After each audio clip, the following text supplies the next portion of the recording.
Okay, we'll call the meeting to order here this afternoon, and we'll get started with item number 6 on the agenda, State Treasurer's Office Staffing and Investment Manager Selection. And we'll get started with our LSO staff and Ms. Polly Scott. Please take it away. Thank you, Mr. Chairman, and good afternoon, committee. Polly Scott, LSO Budget Fiscal. You have in your materials a memorandum that LSO prepared to support the committee's interim topic number 2. And if you'd like, Mr. Chairman, I can walk through that memo. Okay. So the interim topic number 2 is summarized as the Select Committee will study potential and upcoming staffing needs for the State Treasurer's Office and the approval process for investment managers. As a note, the Management Council put these 2 topics together as one interim topic. They're actually 2 very different topics, but they are treated together in this one memo. Starting with manager selection, in brief, state statutes require the State Loan and Investment Board, or the SLIB, to vote for every manager hired or terminated. Available best practices do not require the governing body to make manager selections. This could be delegated to staff and still align with the available best practices. That's the overall summary, but now I can go into a little bit more detail. At the bottom of page 1 of your memo, the relevant statute is quoted. It's Wyoming Statute 94718A4. The full statute is in your materials as item 6-01. The memo is 6-02. And I'll just read the relevant part of the statute. No investment manager shall be hired unless approved by a majority vote of the board in consultation with the Investment Funds Committee created by this act. The contract with an investment manager may be terminated by a majority vote of the board. So that is what the statute says. Moving on to page 2, Wyoming statutes also require the SLIB to have an investment policy statement. In their investment policy statement, the SLIB specifically restates this responsibility and assigns it to themselves, that the SLIB will terminate and hire investment managers. The statutes also require the IPS to have procedures for selecting and dismissing investment managers. Those procedures are in section 19 of the SLIB's IPS. Generally, the procedures direct the state treasurer to work with consultants and undertake due diligence to identify investment managers for SLIB to consider, and SLIB, in consultation with the Investment Funds Committee or the IFC, and the consultant, will make the selection. As a contrasting example, the Wyoming retirement system takes a different approach to manager selection, similar investment organization, but the board at this point in time, starting in 2009, the board delegated the manager selection to the chief investment officer of the Wyoming retirement system with the approval of the executive director. Prior to that, the board did make the investment manager selections and terminations. So that is, just a contrasting example. The board could change that delegation to staff at any point simply by changing their investment policy statement with a majority vote of the board. Looking at best practices, I know many of you have been on this committee for several years and are familiar with the Santiago Principles, which are a framework of generally accepted principles and practices for public investment organizations. They were established by the International Foundation of Sovereign Wealth Funds. There are 24 principles, and one of the sub-principles touches on manager selection, basically says that the IPS should address the process for manager selection and monitoring, but it does not comment on the assignment of the responsibility for making those selections. Another source, and I'm at the bottom of page 2, another source for best practices is the 2021 investment program study done by RBK at the behest of the Investment Funds Committee. The IFC was statutorily directed by 2021 House Bill 244 to study different organizational structures for investment management organizations. And RVK, if you look at the graphic at the bottom of page 2, RVK really framed up the discussion by describing it as a trade-off between fiduciary independence on the one side of the arrow, the green, and direct accountability to citizens on the blue side of the arrow. Staying right there and looking at that arrow, the RVK report characterized Wyoming's investment organization processes, which includes manager selection as one element, as really being the most strongly toward the blue, or the direct accountability to citizens, and that all the other comparators they used in that report or study were more toward the fiduciary independence side in one way or another. And just a note, as for the term fiduciaries, a common definition of fiduciary is someone that's held in a position of trust to manage someone else's assets. And so we do have several different fiduciary bodies in our organization. The SLIB, the IFC, and also the investment team members would be considered fiduciaries. Moving on to page 3, just to summarize the investment manager practices that have gone on. I talked with the representatives from the State Treasurer's Office about how many investment manager turnovers, hires and terminations that they would have in a typical year. Of course, that changes quite a bit from year to year based on what's going on in the portfolio, but generally speaking, they said, 6 to 8 hires in a year and 3 to 4 terminations in the last year that were due to performance, and really kind of just for typical look at how many manager hires and fires there are in a year. So the next part of the memo goes into comparators with other investment organizations.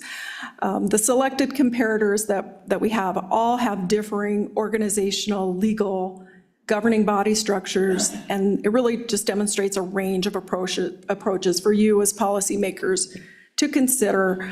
LSO has used these comparators in prior research for the committee, and they really stem from the RVK report that they did in 2021.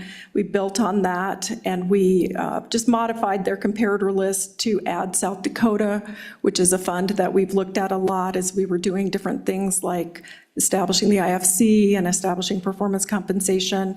For the Canadian comparator, we used VestCorp rather than Alberta because they were responsive to our request for information. They're more the size of Wyoming. Importantly, VestCorp demonstrates a more private sector approach than the other organizations. If you look at footnote 5, you'll see that VestCorp, which is not-for-profit private corporation owned by the government employees of New Brunswick, is more in the private sector type organization. Switching over to the next page, on page 4, table 1 gives you a summary of how all these 7 comparator organizations are handling manager selection. And in brief, 5 of them are delegating to staff, and 2 of them, New Mexico and South Dakota, are retaining that responsibility and doing it themselves as the governing bodies.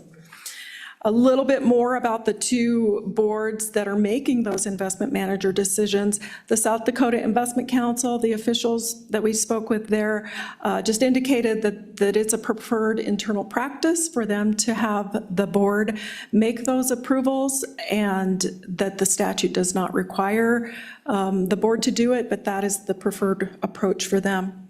And then, according to officials in New Mexico, that organization is in the process of revising its IPS, and the manager selection process is being considered for change because the investment staff do not find it efficient.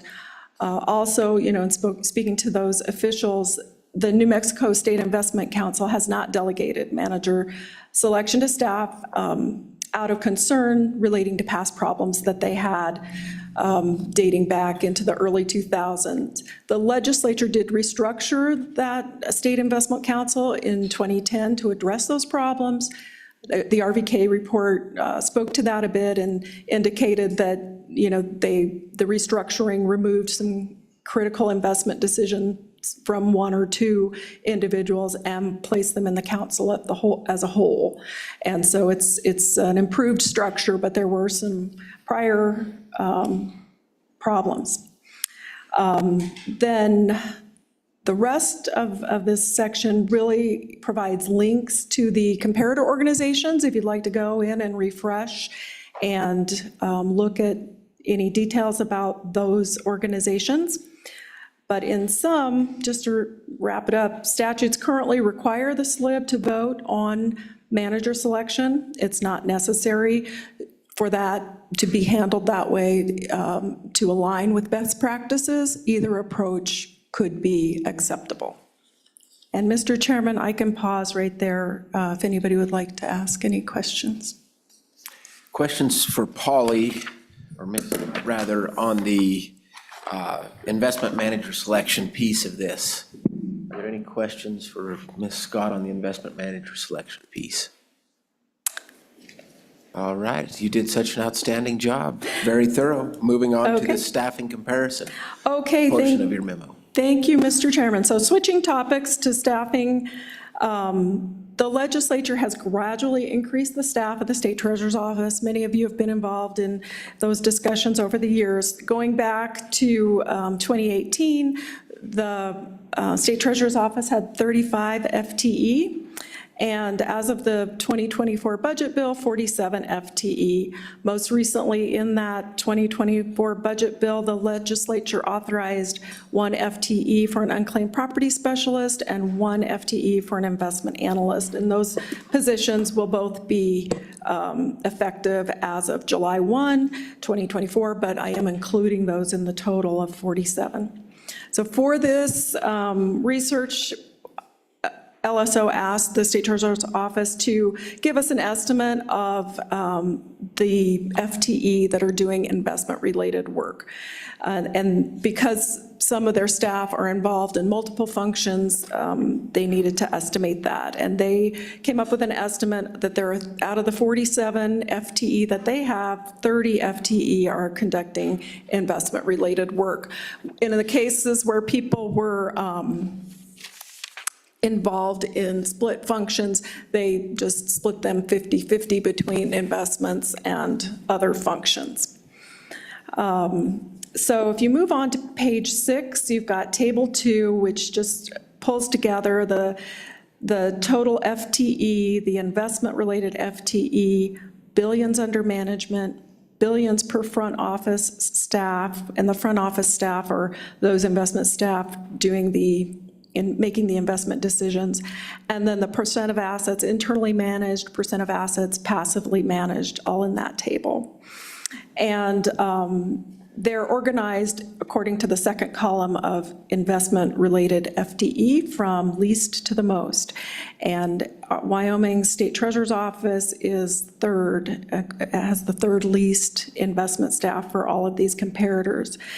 And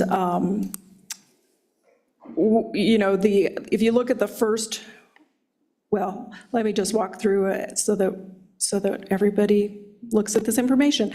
The Wyoming has 47 total FTE, 30 investment-related FTE, 27.3 billion under management, 2.5 billion per front office FTE, 30.3% of assets internally managed, and 12.7% of assets in passive investments. If you look at the first 4 rows, those are, the organizations that have the lowest investment-related staff. All but Wyoming's State Treasurer's Office have 0% internally managed, and they're relying more on passive investments. So, just looking at that, our Wyoming's State Treasurer's Office is, for this group of comparators, doing more complex investing with less staff. Then also turning on to the next page, page 7, we further broke out the investment staff in a way that's commonly done for investment staff by back office, middle office, and front office. I'll just explain those. Generally, the back office is financial and administration duties. Administration includes IT, HR, business operations, and chief executive officer type duties. The middle office is risk, compliance, legal, and trade operations. And then the front office are those staff making the investment decisions. Interestingly, among this group, only Wyoming and VestCorp have functions beyond investments. So VestCorp is not only doing the investments, but they are also doing the pension benefit administration.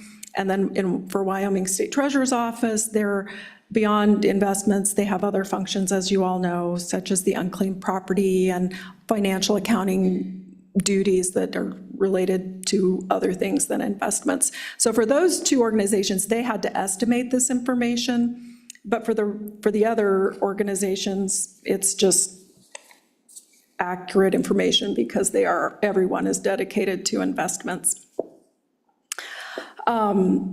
So, yes. Representative Larson, please.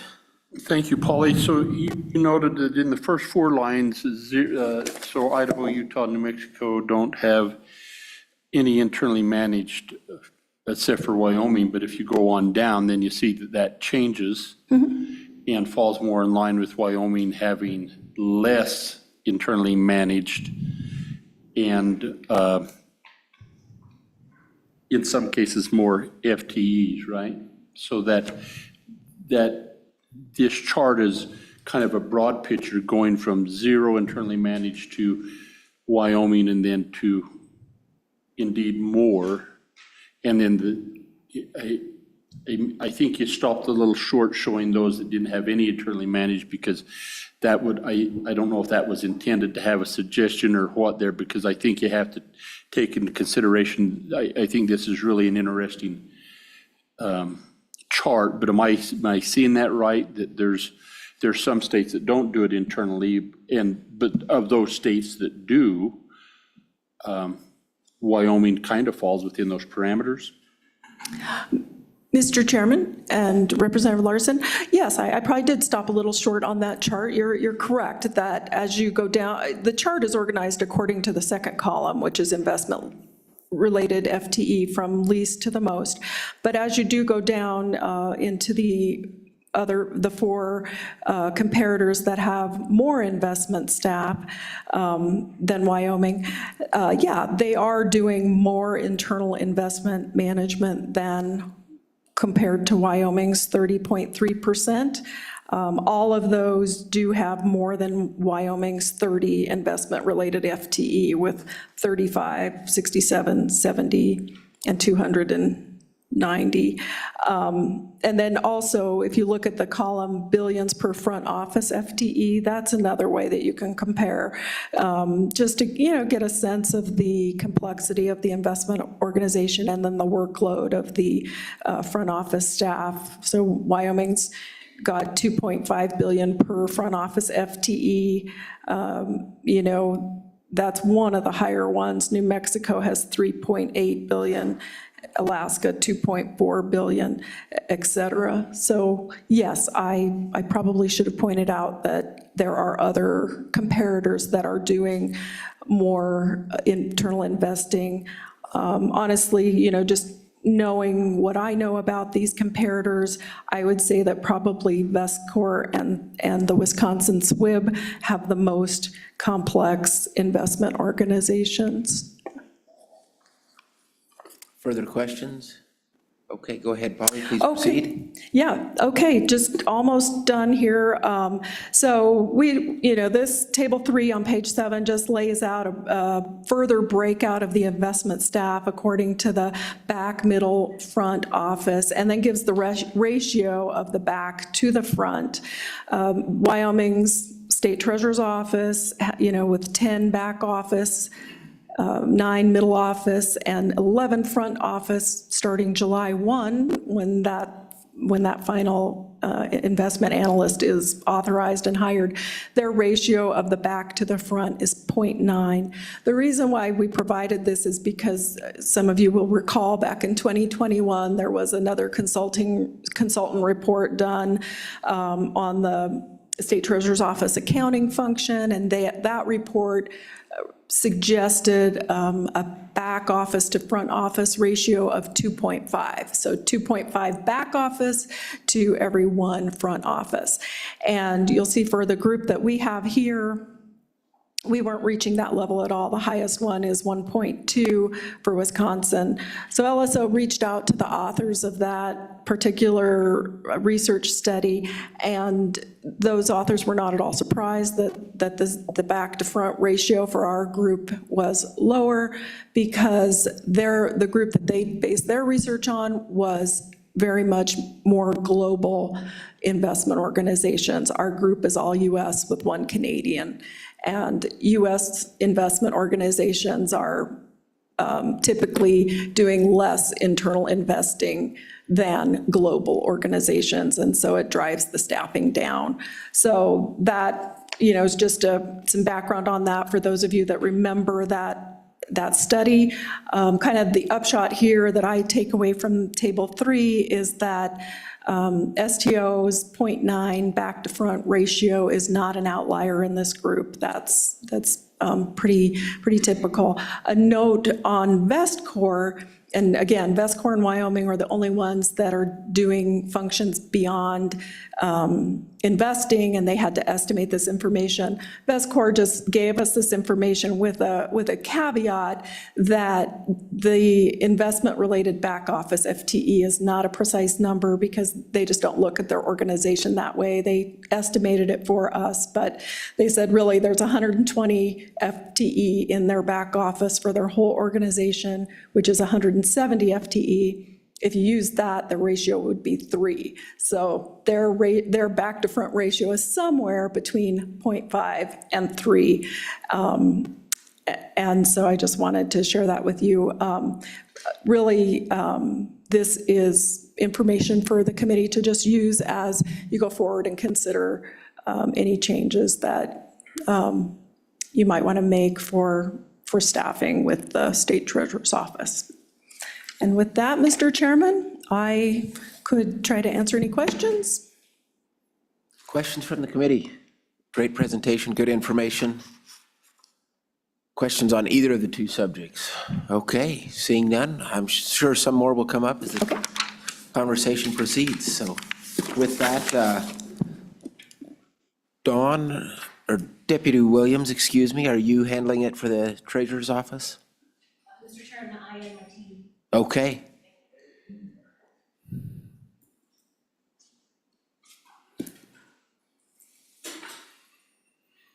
Well, I'll let the 3 of you arm wrestle over who's starting, so go ahead and proceed when ready. Thank you, Mr. Chairman. Good afternoon, Mr. Chairman and committee. My name is Dawn Williams. I'm the Deputy State Treasurer. Can you pull that mic a little closer to you so that the folks online can hear you? We hear you, but I'm Dawn Williams, Deputy State Treasurer. Thank you all so much for taking up these interim topics for us. We'll speak to the staffing request and issues that we see first, and then we'll talk to you about the manager selection change that we would like to request from you as well. As we told you in our materials, we're concerned that given our growth over these last 5 years especially, we are concerned that we have some key man risk issues and areas within our team. And we provided you, attached to our memo, an attachment outlining how we would like to move and sort our positions within our current classification authorizations, and then the addition of 2 positions that would allow us to do that. I'm going to ask Norman to walk you through that chart. Thank you, Deputy Williams. Chairman, my name is Norman LeBlanc. I'm the Chief Operating Officer for the State Treasurer's Office. We have provided a chart here, which I think is reasonably self-explanatory, but I would like to provide a little bit of color. What we are trying to do is, what we're requesting is that we add 2 staff. But we're also requesting, and these two are interlinked, they're interdependent, that we have some flexibility within the State Treasurer's Office, specifically within the investment team, to promote individuals over a period of time, over the next months or year or 18 months. It's important that we begin to recognize staff whose skills have increased, whose responsibilities have increased, whose workloads have increased, and who are doing increasingly complex investments.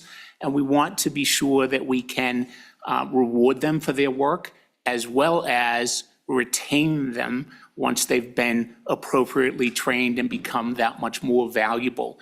And unfortunately, the current process means that we don't have the flexibility generally to make promotions when we actually need to. Secondly, we have done a review of our investment team, and you'll notice here on the chart that there are 6 areas that we break down our investments into: public equity, fixed income, private credit, et cetera. And we don't have 2 people in each of those areas, so that if one person left in some areas currently, we would not have coverage, except for the fact that we have cross-trained people, and we've done that very effectively. And Patrick has made sure that he has a plan in place. But at some level, you simply don't have enough bodies with enough experience to ensure that the investments are controlled and that we can continue to make the alpha that we're currently making, which is so vital to the state. So we're trying to get to that sort of base level that allows us to have the redundancy in staff, the depth of bench, if you will, so that if somebody voluntarily terminates, i.e. they retire or they find another job, or involuntarily terminates, i.e. the hit by the bus scenario, that we can continue to function at a level that assures control of the investments, control of the assets, and placing us in a position where we can go forward reasonably. So what we did is we put together a chart which shows where we would be making promotions and where we would be hiring people, and then the net sort of request. So if I can just take an example, if you look at public equity, you will see that there is one person with a current position of senior analyst who we'd like to make at some point an investment officer. At the same time, in fixed income, you'll see that there's an individual who is an analyst currently, and we might like to make a senior analyst. Well, if you take a look at that, you'll see that we'll need an investment officer position for public equity to promote the person into, but we now have a senior analyst position available to promote that analyst into a senior analyst. And when you go through all of those machinations and all of those swaps, what ends up happening is that we need a request for a senior investment officer and an investment officer in order to make the promotions that we would like to make over time. Again, these aren't immediate, but over time, and hire the 2 analysts that we need so that we can begin to build that bench. So, and again, those 2 analysts, those positions come because we freed them up from promotions. So those aren't additional, those are freed up from analysts being promoted. So the strategy would be, which is a very well thought out but modest approach, one that is successful generally, is to build from the bottom. Hire people hire people, train them, train them in your methodology, train them in your culture, and bring them along, rather than try to get more senior people who may or may not fit in the culture and who may or may not last. So that is the request, and I'd be happy to answer any questions you may have about the chart or the promotions or the new hires. Senator Hicks. So with the structure that you have, how fungible or cross-trainable? So you bring somebody in as an analyst for private equity, but then a position opens as a senior analyst for fixed income. Is there sufficient cross-training that these folks can just move around, or once they bring them in at a certain level, they're pretty much in that track, or can they just jump around? Or is it just based on the individual? Mr. Chairman, Senator Hicks, my experience and my observation of Patrick's team, and perhaps Patrick can answer this more specifically, but my expectation is that people are not single-tracked in that team. We're talking about 10 people in a small room, sitting next to each other with no walls. I've been there before. So there are, there are specific skills for each different asset class, but many people can master multiple sets of those skills. Your private equity people may be able to do private credit, depending upon the individual. Your junior fixed income person might be able to take the more senior role. The junior one typically does the shorter end of the yield curve, but they may be able to switch over. And many of the people on Patrick's team have been cross-trained. Our problem is that when you start out with 10 people and you lose one person, you're now down 10%. And that 10% is a loss that's difficult to recover from. And in fact, that person may or may not have a great substitute in place. And by simply adding 2 very junior people, we can resolve that problem and at least be in a place where we can safely control the assets and continue the investment process. Mr. Chairman, Senator, yes, Norm really spelled it out that when we start out, everyone is together. We have meetings together. We don't have meetings with the equity fixed income or what have you, so they all start out together. The problem is not on the analyst, senior analyst position. It's definitely more on the investment officer and senior investment officer. If they didn't have, in your example, that private equity experience coming up, it would be very difficult to take the senior investment officer fixed income and move her to the private equity without that background. The analyst, because we've cross-trained them so much, and the senior analyst, it's very easy. It's more difficult on the upper tier levels if they haven't already had that background. That's one thing that we try to do is they'll be brought up as a senior analyst on fixed income, and then we'll move them to private equity or something else, so they get that cross-training as well. Senator Guru. Thanks, Mr. Chairman. Good afternoon, everybody. Just a quick question on this, and I don't see it on my attachment. Maybe it's on another page and I'm missing it, but do you have an approximation of what this is, what kind of investment we're looking at, what the cost is on this plan? Norm Mr. Chairman, or Don? Senator Drew. So for an investment officer and a senior investment officer, we anticipate that that's $500,000 per year For the 2, for the 2 with salary and benefits. you break them out, what?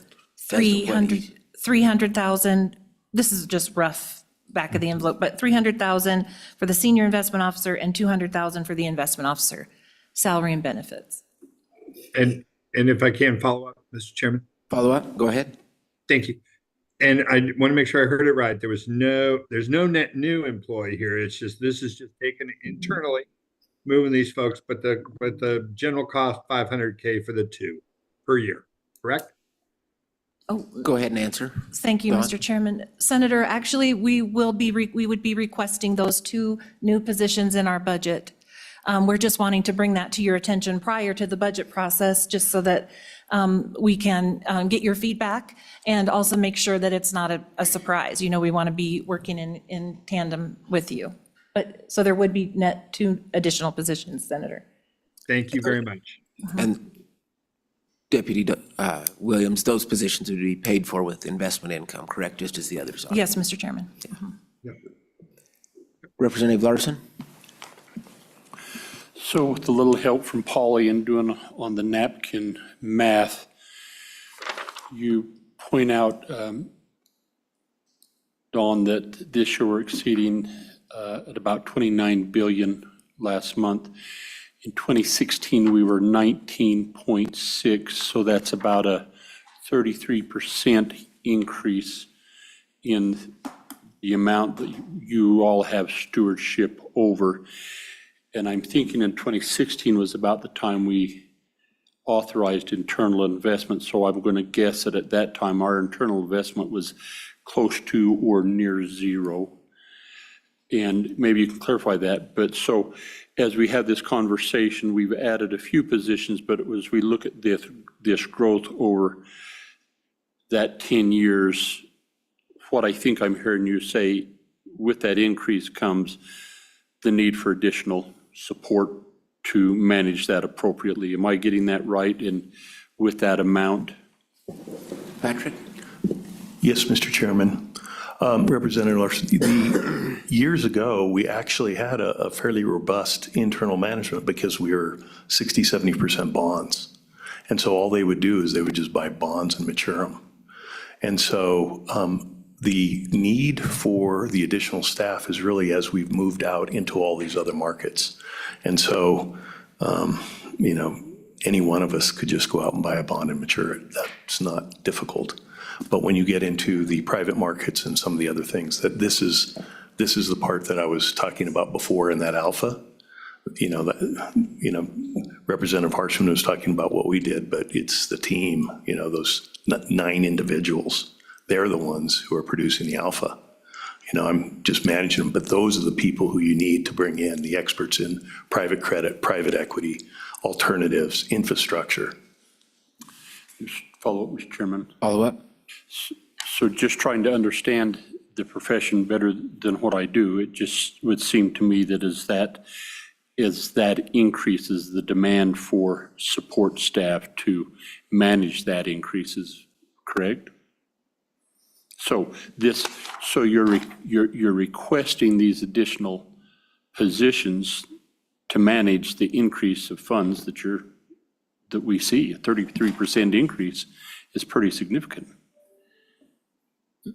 Mr. Chairman, Go ahead, Norm. Representative Larson, I think the requirement for support staff, for back office staff, for accounting staff is not purely a function of the number of people employed on the investment team. It is rather a more complex calculation, which is often based on what it is you're investing in and whether or not the additional staff and the investment team is going to be doing more of the same or is going to be doing something different. Mr. Chairman, I need to correct. Go ahead. I kept talking about support staff. I'm referring to the investment staff that you have here. The increase, and I apologize for not using the right terms. That's not uncommon for me, but what I'm saying is the request for this investment staff is warranted by the increase of funds that we're tasking you to manage. I think, Mr. Chairman, Representative Larson, again, I think it's more complex than a straight line relationship between the assets under management growth. I think it's multiple things. I think it is, in fact, that asset growth which we've experienced and we're going to continue to experience given our success. But also, importantly, it's by the complexity of the investments that you're taking on. So as we go more, for example, take the Common School Fund and move it to TRR, there are more private equity being done, more private credit, more privates generally. That requires staff, that requires analysts who understand those markets. As you look at many of the different kinds of investments we're now looking at, that increases your demand for investment team staff as well. So it's a combination of those things. And it's also that you get to a place where the loss of one person becomes potentially more burdensome, and you need to cover that risk. Representative Storr. Thank you, Mr. Chairman. Great to see you all today. Looking at this, it would be helpful for me to understand what the asset allocation is for the internally managed part of the portfolio, and also understand well, I recognize you've got a team that does lots of things, but kind of understanding the job descriptions for each of these positions a little bit better, so I can kind of understand, you know, are they making manager recommendations? Are they actually doing the internal management of the portfolio and directly, or, you know, just to be able to understand that a little bit better? Mr. Fleming? Yes, Mr. Chairman, Representative Storr. So just to be clear on this, these two positions we're only asking for these two positions. We're not asking for anyone to back them up, or otherwise that would be part of this. As far as the positions, this is not something that if this was approved, we would go out and hire these two people right now. The problem that we have is Dawn submits the budget August 31st. Then you come through and you have your session. So let's say on September 1st, we need to hire this person. We've missed that time, so unless you B11 or something, you're coming around an entire year. And then you typically, when you do approve these things, you do it for July 1. You don't do it, you know, on the immediate. So we're really talking about 22 months that could pass before we could put these people in these positions. That's where we really run into the risk. And so what we're asking for is, we know we have to go to these positions over time. If we could have them now, and we've proven in the past, we've held positions for a year before we filled them. There's no way I'm just gonna hire someone to do this. But we know we are low in the alternatives. So having somebody that we could basically move up from the investment officer to the senior investment officer, then that position we'd be able to fill with the senior analyst to the investment officer, and then that would open up that analyst position. So really what we're looking at is, if we could have these two positions, it ultimately would open up two analyst positions that we'd then be able to train and bring up. So it's not that if we were approved these positions, that we would go out and hire these two people right away. As far as the weights, your previous question, in the report that Josh put forth, you are going to see every breakdown of the various funds, and it will show internally managed fixed income, internally managed domestic equity, small cap. All of those will show it. The one that it won't show would be in the hedge fund part, which one section of that, approximately 700 million, is managed internally, which you wouldn't see, but all of that would be in there. So these positions right now, the need, what we're really looking for would be in the alternative section in real estate, infrastructure, backup in private equity, and in private credit. Those are the ones that we need help immediately on. Further questions? Representative Knapp. Mr. Chairman, thank you. So just a point of clarification for me. The promotions themselves, is that a matter of longevity? Is it a matter of increased portfolio? Or could you do with 4 analysts? But what is the reason for the actual promotions? Mr. Chairman, Representative Knapp, the big area is having, once the investment officer or senior analyst in some areas is able to show that they can produce alpha, and it's not 1 year, it's multiple years, then they're able to move up, because that's the big area, because we train these people for 2-3 years or whatever, then they start training. That's the hot spot where you can move and go anywhere you want and make a lot of money. And so those are the people that we really need to keep. And so that's the area that we really want to focus on and keep these people. For this same kind of a structure in the private sector, is that essentially the same progression through the ranks, if you will, if you were on Wall Street today? Mr. Chairman, that is correct. And that is exactly what happens. The big tier firms, like when I went up, as soon as I went through the training program, they estimated that the training program was about $250,000. As soon as I got out of the training program, you get people calling you all the time because they can just pick you from Salomon Brothers or whatever, and they don't have to pay $250 to train you. You've already been trained. So that is, and it just progresses going on up. Very good. Further questions? Mr. Chairman, I just wanted some clarifying comments also from Please. Polly's, if I could just comment on that. Go ahead. One thing, when you're looking at these comparables, and, I just want to, shout out to Polly about all the work that she did on this. I think it's an excellent piece, but I do kind of want to clarify a little bit. And if we could turn to page 7 of 7, and just a couple points that I want to do when we look at the back office, middle office, front office, et cetera. That it's great to see where we are, but what we're focusing on is the front office or the investment staff. And so when you're looking at these numbers of where we are, you can throw Utah and Idaho out there, that's about 7 billion combined. But when you take where we are at the 11, and so bringing us up to 13, and compare with the other funds that we're at, comparable against with the investment staff, because that's what we're talking. We're talking about people who are going to be able to produce alpha.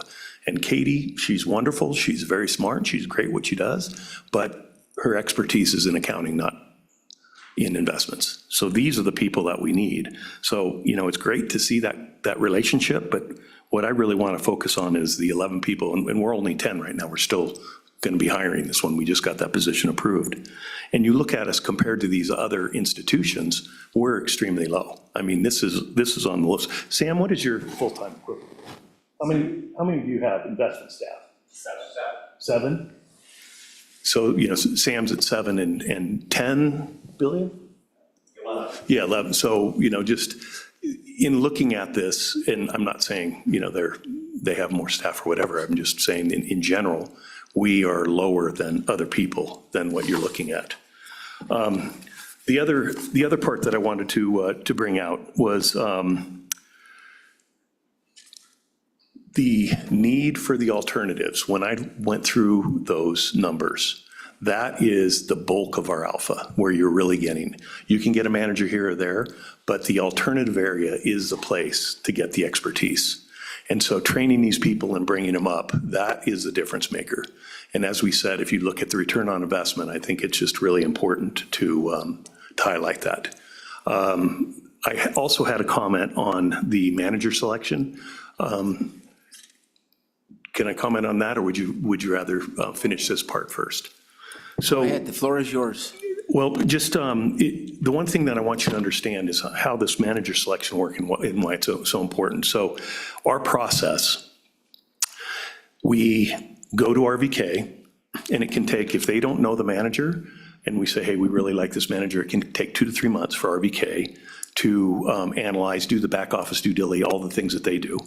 The IFC then meets quarterly, so then we wait, and then we go to them to get their approval. And then the SLIB meets periodically, which sometimes you can wait 2 months. So it can be 6 to 7 months unless we call for a special session to get this in, where, as Polly's highlight of these other funds, they don't do that. They can do this immediately. And also just to highlight a couple of the funds, New Mexico State Investment Council, NMSIC, they do have, they were one of the ones to separate out, but their investment board is basically our IFC. It's comprised of the governor and 6 outside people. That's really what the IFC is. So I wouldn't really count them as saying, no, they don't give approval, because that's what we're looking for. In South Dakota, Yes, they're not obliged to, but they do it anyway. Well, 75% of their funds are managed internally, so they're only, how often do they look for an outside manager? It's very, very infrequently. So that's not causing their business. The 75% internal funds is what they manage, that's not an issue. So if you look at that comparable number of those funds, I would call every single one of those funds does not need approval to do this. And it's a time sink for us. And it hurts our performance, there's no question. If we're not able to get these people on board, we lose them, we can't get them in time, it hurts our performance. So I just want to highlight that the timing issue and being able to execute this. And all we're talking about is removing one piece of the three-legged approval process where, like other people only have one or zero. And we still have to go through our RVK. We still would go through the IFC, but, we're just baby steps here. Just give us one leg that, we can remove. And which leg would you like removed? The slip board. Yes, and that's, when you're looking at it, what leg do you want to remove? So RVK, I mean, without Josh and RVK, when we're talking about people who we work with and give kudos to, he's been working, 20 years or whatever.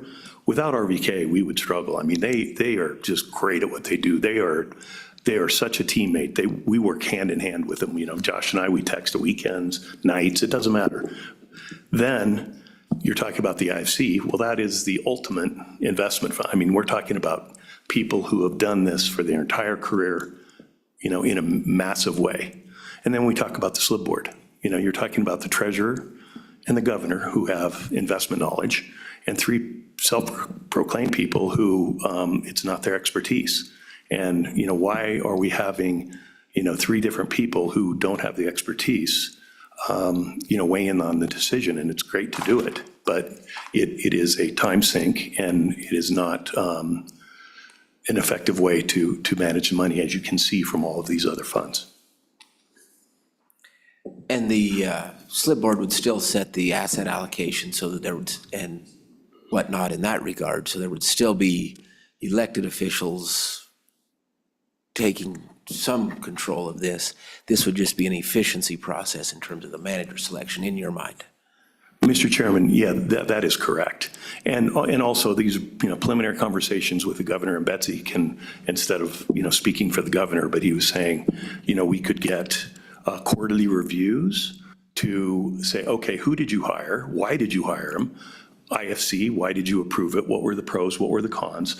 And, he said we could do it maybe once a year or 6 months. Or I said, if you want to do it quarterly, if anytime you want, we have the slip boards. We could keep you abreast of every manager we hire and fire, and show you why. So it's not that they wouldn't be actively involved. And the other side, like poly spectrum from right side to left, when you're removing, the people, also realize the slip board is selecting. They select the person who then selects the IFC member. So it's not like we're just coming out of the blue and saying, Representative Obermuller, do you want to do this for the IFC? No, it actually is a defined process where you have a selection committee who picks these IFC people. So it's not that they're removed from the process by any means, other than the manager selection. Very good. Questions? Representative Obermuller. Representative Obermuller. First step, yeah. Thank you, Mr. Chairman. If we did a bill draft on this, it would just be, if we just eliminated the slip board, then it kind of defaults to the treasurer, IFC, the rest of the structure of it. Is that all we really need to do for a bill draft on this? I Mr. guess Chairman, you have some Representative, language for us today. we might just have something prepared. Well, surprise, surprise. Yes, well, so thank you. So that's exactly what we would do. In fact, we have worked with the governor's office on this language to perfect it, and it ends up being rather simple. We just say that the investment, we just remove the board in consultation with from the language in the statute that says that they, with the investment funds committee, we just board in consultation, and then the SLIB is just removed from that manager decision-making. We also have to be more similar to those other programs that Patrick was referring to. For instance, WRS, right now, Sam can make a decision, go to Dave and say, I should say the CIO for WRS can go to his executive director and say, I'm going to do this. ED says, perfect, go ahead. It's a very direct line, because right now, their board is authorized to make those manager decisions, but they elect to assign that to the CIO and the executive director. So we would also ask for a paragraph that said that the IFC may delegate manager selection to the treasurer's office under certain conditions and can be revoked as the same. So that would be what we would ask for, Representative. Patrick, go ahead. Yes, Mr. Chairman, just to clarify that, you're saying, well, if they, say that they would move that to allow you to make decisions, for instance, in preliminary conversations, in investing in a ETF, an indexed fund, are you, going to say, oh, can we get approval to invest in an ETF fund? IFC has said, well, I don't, that's, who cares? It's an ETF fund. It's whether it's BlackRock or State Street, it doesn't matter. Something like that, they could say, okay, you just do that. But anything complex, then they had talked about, they would always want to opine on that. Okay. Currently. Representative Obermuller? Thank you, Mr. Chairman. So I think, in talking about this in the qualifications, I think that's sort of a forward-looking concept. I mean, it's possible that everyone on the current SLIB board is an expert in this area. It's possible. But when you look at it going forward, generally speaking, those other positions aren't geared for this type of analysis. In other words, this bill isn't targeting any particular individuals, it's targeting the idea that, like the superintendent of schools presumably comes out of the education field, the Secretary of State comes out of some corporate legal environment, with that idea in mind, that they don't run for these positions to be the people that are the experts in this field. So I think it's a forward-looking idea. Would you agree with that? Mr. Chairman, Representative, absolutely. And the criteria to become an IFC member, I think it's, $500 million in management. You've had to manage $500 million or more over multiple years. It's not like you're picking someone off the street. It is a highly qualified individual who has done this for many, many years. And as you said, it's just my time here, other people, Tyra Thompson, I mean, you can go back to all Governor Ed Herschel. I mean, there is no one that I can think of in my 60 years of being a Wyomingite that would qualify for that. Maybe somebody. Follow up? So having stipulated that, then we look at the treasurer's position, which is a position that actually does run, saying to the public, the buck stops here. I'm the person you look to if things go south. And so tell us again how the treasurer's office, the treasurer position itself, is involved in this selection process. Patrick? Mr. Chairman? Yes, Representative Obermuller. The treasurer currently is the chairman of the IFC.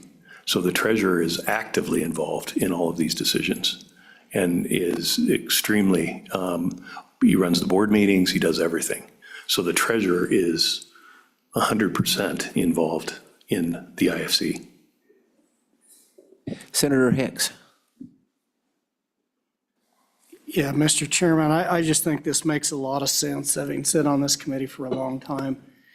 The current system we have is an archaic provision that we inherited before we had the IFC, and then when we gradually brought the IFC on, we kind of kept that role of the SLIB board, trying to make sure that the IFC was up and functioning, but this makes absolutely no sense at this point in time, and so I would just go ahead and make the motion, Mr. Chairman, that we adopt a bill draft to this effect to help streamline and improve this process.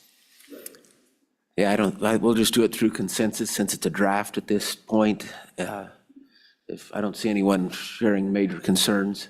Yeah, without objection. So I don't see any objection to it. So Brian, if we could get a bill draft based on the language that the STO office will provide you. And we will have that for our review at the next meeting. Senator Guru, I see your hand is up. You are up next. Thanks, Mr. Chairman. I couldn't agree more, and I don't have a problem at all with the bill draft, although I would ask, just out of courtesy to the electeds, that we make sure that each one of the members of the SLIB board get a copy of that bill draft before the next meeting, so that they have any comments that they can make them. I know that's something I just wanted to double down on that because, like I said, out of courtesy to the electeds, I think it's important. Thanks. Great idea. And following up on that, maybe have Director or Deputy Director Williams contact each of those offices and just describe the reason for wanting to do this, that it's not a criticism of the certain current individuals in those offices. It's really, as Representative Obermuller stated, it's a forward-looking concept, but it's also an efficiency concept, and that the SLIB board will still have final say in asset allocations and all what I would describe as the big decisions, and leave these tedious little ideas to the folks that are professionals in the field. If you guys could work with on that and make sure you educate those members, that would be great. Mr. Chairman, I will absolutely do that. Thank you. Sorry. Representative Storr, I'm sorry. It's all right. Thank you, Mr. Chairman. I just had one question on perhaps, Patrick, in your tenure, just what your batting average has been at the SLIB when it comes to manager decisions. Mr. Chairman, Representative, yes, very good question. For the SLIB, it's typically a unanimous decision until this year. And one of the SLIB members has voted no on anything and everything that we've put forth without asking questions why, really. But the individual just says no. And he's entitled to his own right, but he just says no. But everyone else typically will vote yes. And then we have the one no vote. Thank you. Mr. Chairman? Go ahead, Deputy Williams. Mr. Chairman, I just wanted to add one thing. Patrick got ahead of me there before we stepped away from the staffing. One of the key provisions that will be necessary with your assistance for us to be able to effectuate this plan of being able to promote our folks and build this bench is there is a footnote that you have on our budget that says that anytime we want to change any compensation to an investment team member, we have to come back before the legislature. That means that even if we have a position available, if somebody leaves and we want to hire someone into that position, we have to come back to the legislature. And Patrick was very eloquent explaining the timing of that and how that just puts us that much further behind. And there's no way without removal of that footnote that we would be able to actually move folks according to this plan. So that will be a component of that request that we make. Now, this footnote is also tied to the retirement system, and because I believe they have the same constraints, that I know that they have the same constraints, and so that will be part of our request to you all during the session, that you remove that from both of our agencies. Catherine, would you make a footnote or a note for us, not necessarily to remove it, but to say that there might be an exception if folks are promoted within those offices? Because I think the concern that JAC had is because you're using investment funds that you could start giving raises above and beyond what to somebody without a promotion. And so we want to make sure that we aren't giving you too much latitude. We, the legislature, like to retain control of the purse strings here. So We do, and we want to make sure that you have appropriate latitude to make the promotions as necessary, but carte blanche latitude may be something that we want to have a further conversation on. That's why I asked Catherine to make that note, that we'd want to look at least an exception for promotions and things like that. Representative Larson. And Mr. Chairman, correct me, but I believe that's, of course, valid for the biennium. It's not It's not in statute, it's just in that budget bill, right? So that needs to come up for conversation anyway. Well, Mr. Chairman, it's in the biennial budget. You do keep bringing it back. It seems to be a favorite. So it's in the biennial budget, and it would not actually be up for consideration unless we ask you, unless you decide to do that. Oh, we decide on each one of those section 300s and those footnotes each time, so Okay. it's up for the conversation. All right, Mr. Chairman, thank you. And I would want to add that we are constrained by our budgeted amounts, just so you know. That you have limited us by our budgeted amounts. It's not like we can give more money than we have budgeted. That 100 series is locked down. You've done a great job. Thank you. We can have that debate a little bit later. I don't believe it's as locked down as you believe it is, and we experienced that this last year. So we will discuss more latitude, but maybe not full latitude, as I just explained earlier, and I think you understand our concerns. But I think you bring up a very valid point, that if you're wanting to promote somebody internally, we need to make sure that both your office and the retirement system has that opportunity to be able to promote those individuals into a higher paying position without running afoul of that budget footnote. So Catherine made a great note of that. We will discuss that in the supplemental budget process in December and probably more in January. So thank you for those notes. Anything further you'd like to add on these couple subjects we've been discussing this afternoon, any of the three of you? Have we addressed the concerns you have? You brought up the desire to have the 2 additional positions. Those will technically come through your budget request to the governor, and so this committee is aware of them and understand the need for them, and I think that's good as we all go down to the floor and try to defend whatever the governor puts forward. And we have the bill draft that will come based on removing the SLIB from that approval process. Is there anything else that we're missing that you'd like us to address today? No, Mr. Chairman, we're very grateful for your attention to these matters. Appreciate it. Sounds good. Well, I'll let you go back to your seats for a moment. I see Director Swindell is trying to get up here. Please.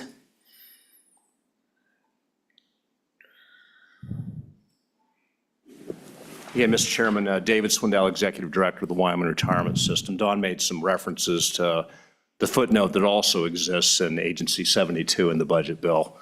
Yeah, that's exactly the issue. It's questionable whether we could promote somebody internally. And so that would wisely be addressed. And the reason, of course, you want to do that is because you don't want to lose that talent. If someone has been with us for 5 years and they've earned their stripes and they've got all these qualifications, we've spent all the money to prepare them, you don't want to be a farm team for somebody else. So that's exactly the point. There's one more thing you may want to consider working into that, though, and that is consider the case where the person is not at the max salary in the statute. For example, if we were to have a junior vacancy, I believe the max salary is $84,000 a year for a junior analyst. If we're just hiring somebody out of school, we'll see what the labor market gives us. We don't want to pay $84,000 off the bat, right? Let's see if they can be a professional. Let's see how they work out for 18 months. They're not even out of probation. So we would start them at a salary lower than that. We have in the past. There's an assumption, I believe, that we automatically have everybody at the max. That always hasn't been the case. So we would also want to be able to promote somebody up to the max or give them a pay raise if they've been with us for 18 months. And now there's, some progression.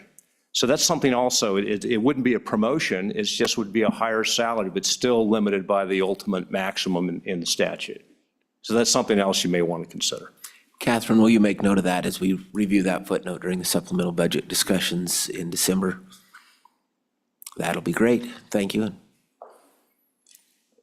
And then finally, Mr. Chairman, I might add, if you did promote somebody from, say, A101 junior analyst to A102 senior analyst, where's the budget authority going to be for that? I would suggest that an appropriate footnote say that just like you've done with some other things and some other bills, that the budget authority to accommodate those promotions is authorized. Because otherwise you'll have legal authority, it's short of the max. Now I've got permission to increase their salary, but I don't necessarily have the budget authority, unless you go to the governor for B11 and all that other stuff. So I don't know, it's just something to consider. But you folks. We'll make a note of that, thank you, because it does make sense, so we'll make a note of it and see how we That- want to that would be proceed. That's more of an Probably appropriations the committee number issue. one request from the retirement board is we're managing our system. Additional flexibility within, especially the junior investment staff, because those are the folks that we make the investments in and that we train. And we don't want to lose them. Eventually, of course, you'll have turnover. And so key person risk, just as discussed, is an issue. You want to have a large enough team that can withstand normal turbulence. But you also want to hang on to people as long as you can, knowing that eventually you'll for family, whatever, you can't keep everybody forever. And we're only going to have one chief investment officer at some point. If you're going to, you got to wait for that person to move on. Yeah. But at the junior level, frankly,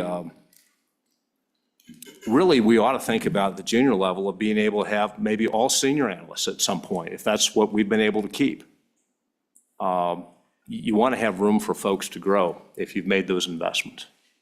Very good. We'll continue to review this, as we just started it about 5 years ago on the performance pay side, and so Right. it's a continuing evolution, and we continue to learn a little bit and work through the growing pains of it. And So, I think you can see the progress in Comments both are great. agencies and both investment operations. So thank you very much. absolutely. Yes. Further comments from the committee on either of these topics? Mr. Chairman, Go ahead, Senator Hicks. this would be to the director's last comment. My comment would be, don't screw it up. Very good. Ms. Scott, anything that we're missing on this topic of STO, WRS staffing, investment manager selection component? I think we've covered it all, just. Okay.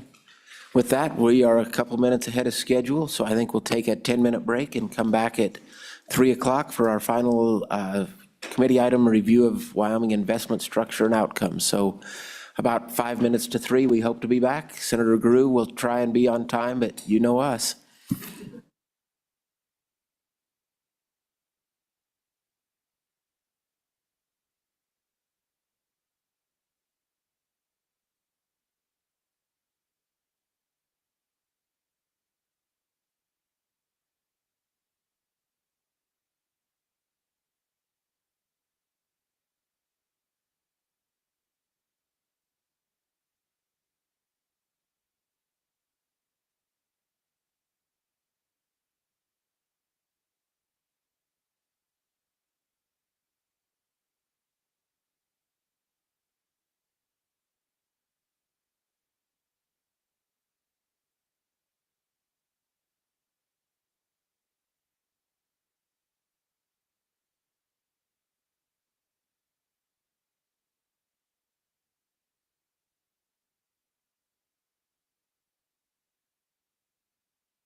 charging issues. Okay. So I just had to be there for dinner. So I got up early, I just didn't get up as early. All right, we'll call the meeting back to order at 3 PM Legislative Standard Time. And we'll start off on item number 7 on the agenda, review of Wyoming's investment structure and outcomes. Mr. Fuller, it looks like you're ready to take the reins here, so go ahead. Yep, so, Mr. Chairman, these, the bill drafts that are included in your materials are online. They're 7-01 to 7-07.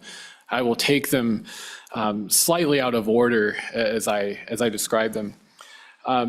By way of introduction, this is priority number 3 for the Select Committee's interim topics. And the topic is for the committee to continue reviewing the structure of the investment of Wyoming's permanent and non-permanent funds to identify efficiencies, reduce complexity, and improve investment returns.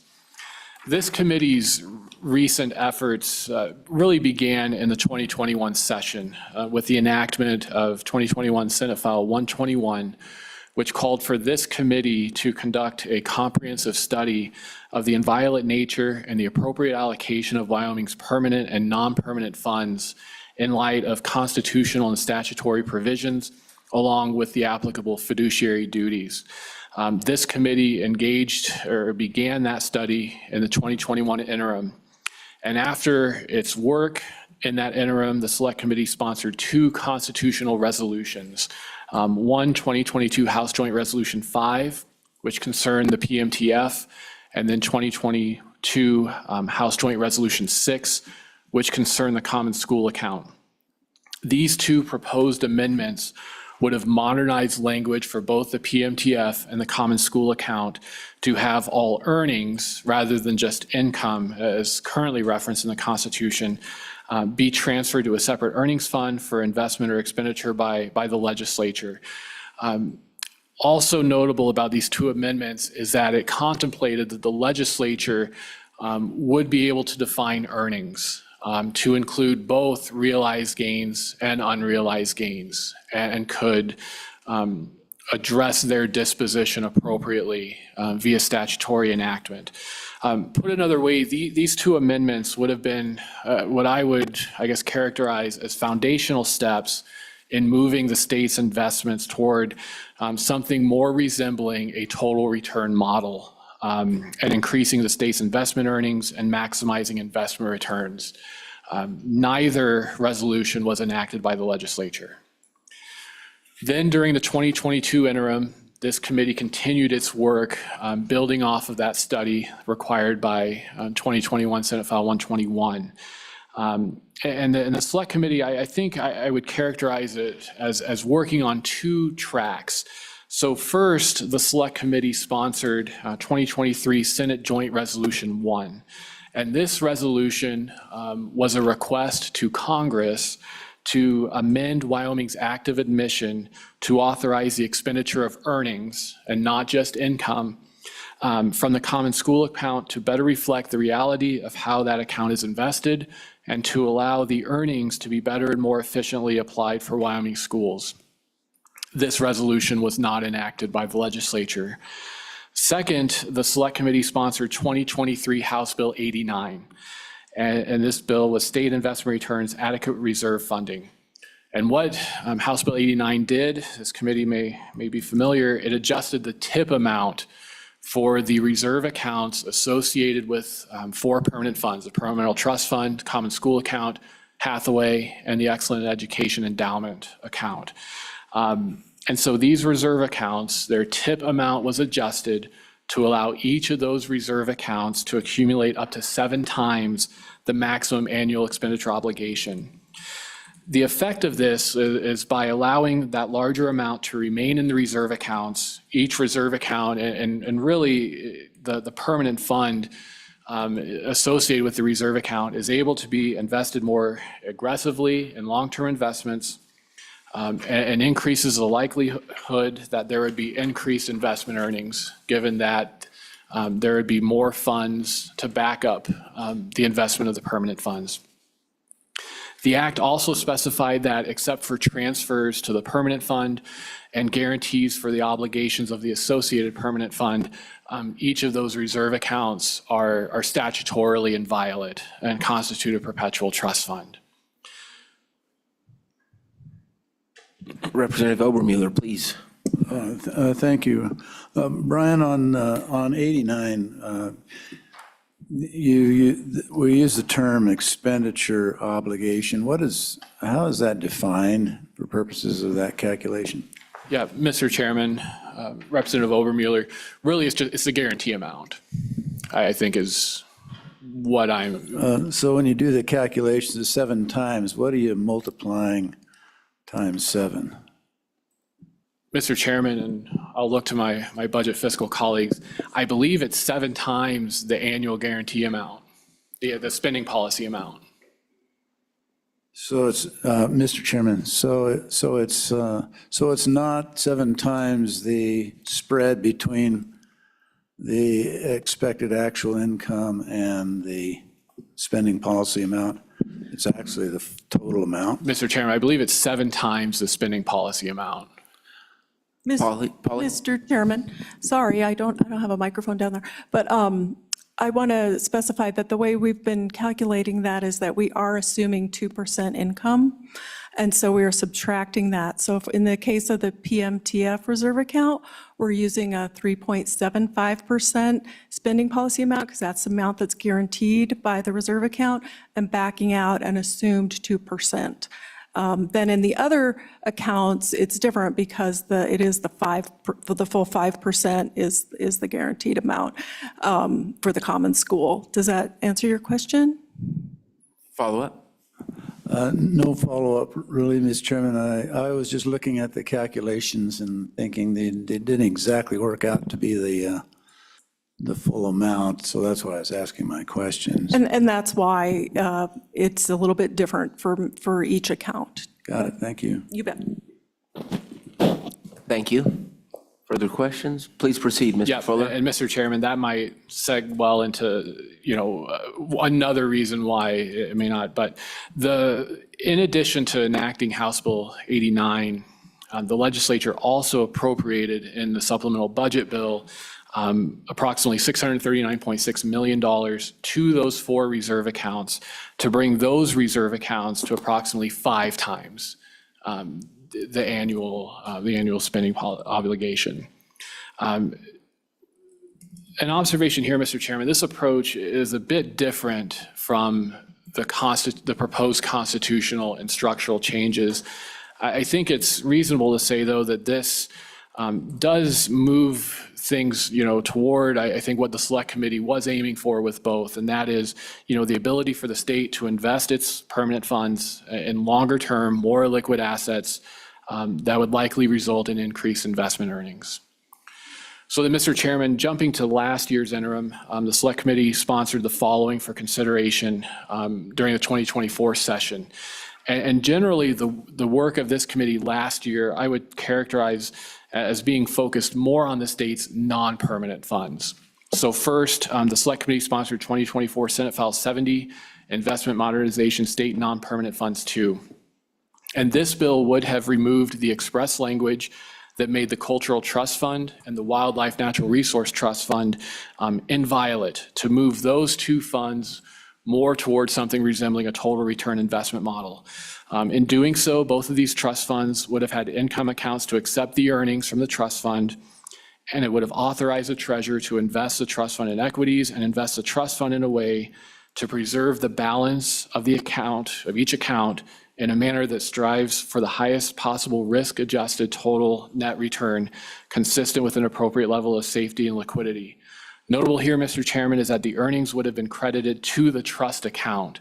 And then for each of those 2 accounts, an annual spending policy for both accounts would have been established in kind of a tier or a phase-in approach using the total value of the fund. This act was not enacted into law in the 2024 session. Second, the Select Committee sponsored 2024 House Bill 138, State Funds, Pool A Participation and Fund Limits. This act provides that starting July 1, 2024, Any new fund or account that is added to the Pool A investment account must have and maintain a cash balance of at least $5 million. The act also removed 3 accounts from Pool A that had never participated in Pool A despite the statutory authorization to do so. And those were the Military Assistance Trust Fund, the National Guard Youth Challenge Program Endowment, and the Emergency Medical Services Sustainability Trust. The act also appropriated $2 million approximately to each of the Public Television Matching Funds account and the State Fair Endowment account to bring their respective balances up to $5 million. And then, Mr. Chairman, I would conclude by noting 2024 House Bill 67, Outdoor Recreation and Tourism Trust Fund Administration 2. This was an individually sponsored bill. I believe that was a mirror. This act fully implemented the Outdoor Recreation and Tourism Trust Fund that was created in 2023. Relevant here, the bill created an income account and specifies that all earnings from the income account and the trust account would be deposited in the income account, except that until July 1, 2026, or until the trust account has $200 million, all earnings from both accounts are to be deposited in the trust account. So, Mr. Chairman, that kind of brings us to where we are now. That's just a brief overview of the committee's work in the last 3 years. I'd be happy to answer any questions. Representative Obermuller. Thank you, Mr. Chairman. I want to go back to the calculations on 89 and ask the Treasurer's Office if their concept of the 5 times, 7 times contemplated reducing that calculation by the 2% of dividend interest income. Or do you understand my question? Yes, Mr. Chair, Yeah. Representative, we worked closely with LSO and fully aware of that. And we went back over time to look what was the minimum amount that we had. So that was put in, and we worked closely with LSO on that calculation. And that was calculated in those numbers. Representative Larson. So I guess this, Patrick or Don, or Mr. Treasurer, I thought that effort to change the language to get rid of interest and income and change that to earnings was something that you all felt had value and was important, and we didn't get that across the finish line. And so my question to you, is that still problematic? Or was that just a figment of our legislative imagination? Patrick. Mr. Chairman, Representative Larson, it's extremely important. So we could have 100% return and not meet our spending policy unless it meets that definition of income, interest income, dividends, realized capital gains, which is idiotic. So years and years ago, when Senator Hicks was talking about an archaic rule, that this is the perfect example of archaic rule, because all we had was bonds. So what did we have? We had interest income and realized capital gains. But now we have private equity, other equity market, where we don't get the definition that we have in the Constitution. So by not having that, we could go for years and years of not meeting our spending policy, yet we could literally have 100% return and not hit our spending policy. Yeah, Representative Storer, we've talked about this before, about how it just doesn't make any sense. So, Mr. Chairman, I don't know all what you want to do there, but I've always felt that this was unfinished business, and I think that was an interesting session, and I don't know that our colleagues fully understood the impact of what this resolution to then get it on the ballot would do, but I would hope that we would reconsider this as something that we could carry forth. But again, just looking to you for direction, if that's kind of what you're wanting us to suggest, and that we would consider this at a future date, or so. Yeah, I guess I'd kind of harken back to the conversations. I think that happened more in the Senate than the House when that resolution came across. And when it was originally drafted, I think there was a constitutional provision for a 5% spending policy. And then it was modified to go to 8% in the House, and then all the caps went off. And so I think the concern that the Senate had, and myself to a certain extent, was that if you have no caps and you get to essentially spend unrealized capital gains or account for them, and there wasn't that mechanism, I think, that stopped it at the corpus, that it could just keep on dropping down and just spend your corpus down to zero. So, I think that language, and I'm not sure if it's in the bill, that actually protects the corpus from that standpoint. But as far as the mechanism to credit it and account for it, and so you've got, like this last go around, we had over $28 billion at the end of the year, and $943 million was interest, dividends, and realized capital gains, and then $2 billion was unrealized capital gains. So you would essentially, out of the PMTF, out of that close to $11 billion, you'd be able to spend $3 billion of it. But if you go into spending unrealized capital gains and you don't have a way to actually have liquidity, then when you want to cash that check, then you're looking at some problems that you might have in privates and have some haircuts on there that are unsustainable and that you actually drop below your corpus. So you have to have some structure, I think, to make sure that you have that constitutional limit of 5%. And to me, New Mexico had that, and I think they actually had it at 5%. Then I think it went down to 4%, and then they wanted to bring it back up, I think, over 5%. And essentially, then they found out that was unsustainable, and they moved it back. But that was something that was in the Constitution, so you can change it. But it's, as we all know, it's harder to change something in the Constitution.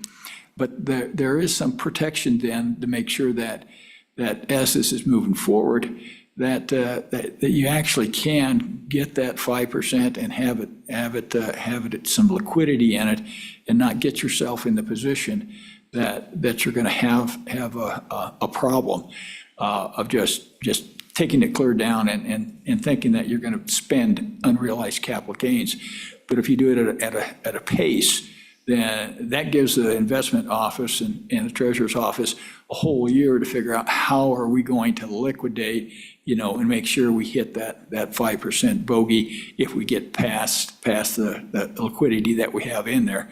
And so if you have to manage for liquidity, you're going to take some return away because you're going to get out of some of the things that give you the liquidity premium when you invest.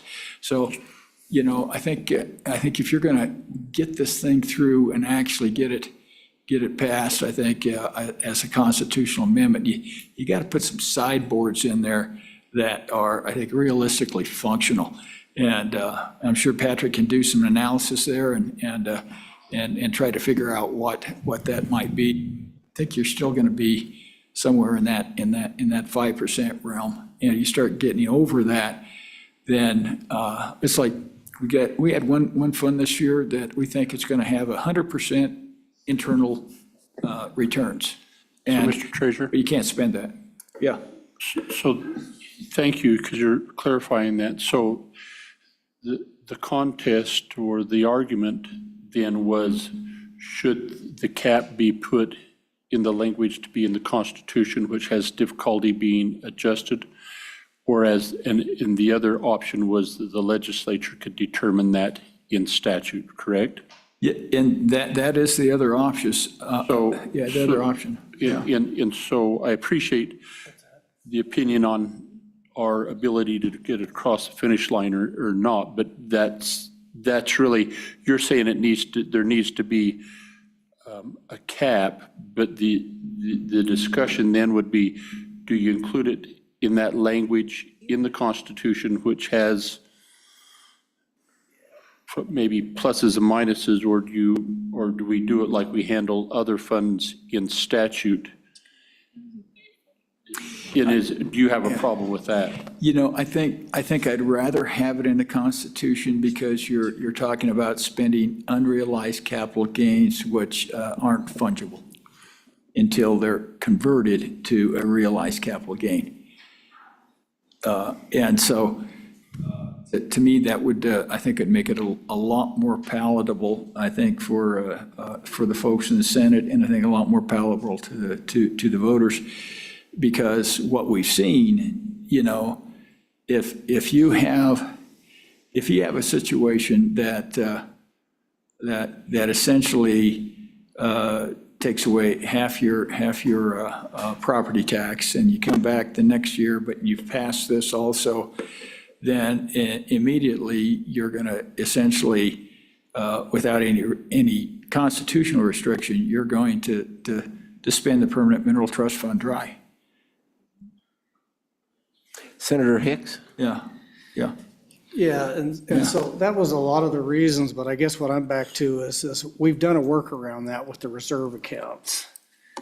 The issue that we still have to grapple with is the definition. And so the question I have for staff, if it's just a matter of a definition, do we have to have a constitutional amendment to define what earnings are? Right.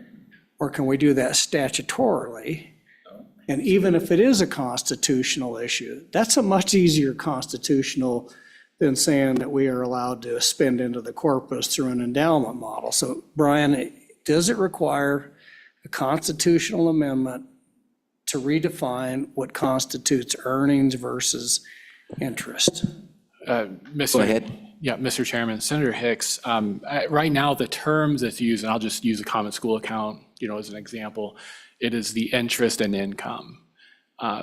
So that is the current constitutional language. There is no reference to earnings. And I think, Mr. Chairman, the amendment, or at least, the resolution as drafted, as sponsored by this committee, is introduced. The only contemplation of unrealized gains was the legislature could define what earnings were by statute. That is the extent of the reference in that amendment to unrealized gains, just that the legislature could define what earnings did.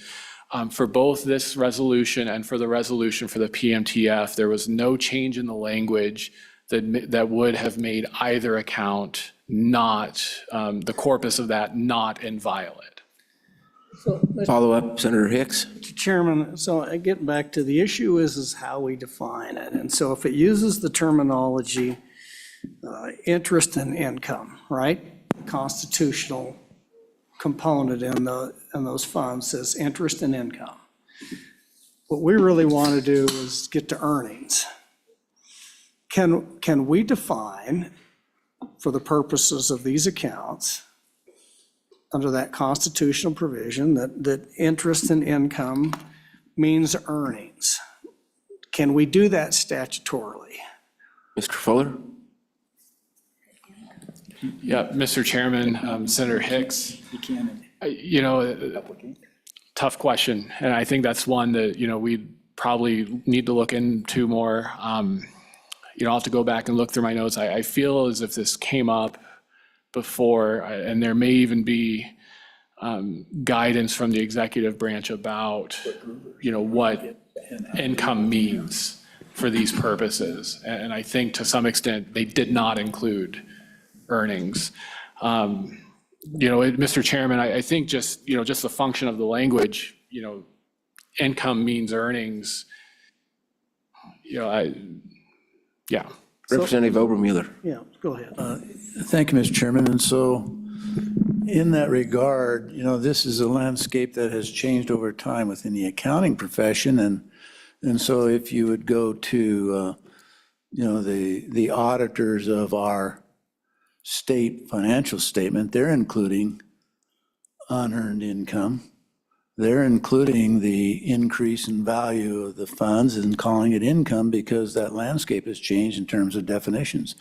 So what Senator Hicks is saying is, he's implying at least that we should be able to do this statutorily because it conforms with modern definitions of what income is, and that's changed in the last 10, 12 years in the accounting profession. So just a thought out there. Very good. Good thought. Go ahead if you have something. One follow-up on the constitutional piece of the 5%.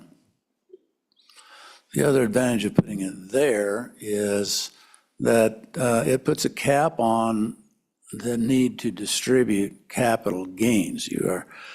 And so in terms of the ability of the treasurer's office to manage these funds properly, it makes a lot of sense to have a cap within the Constitution itself, simply from the standpoint of knowing in the event you would have to liquidate something to meet the 5%, at least you know what you're dealing with and can manage the capital gain piece. It's always been strange to me that capital gains was ever, required to distribute all capital gains as income out. So from the standpoint of just the administration of the funds themselves, it makes a lot of sense to have that inside the constitutional piece of this, in my view.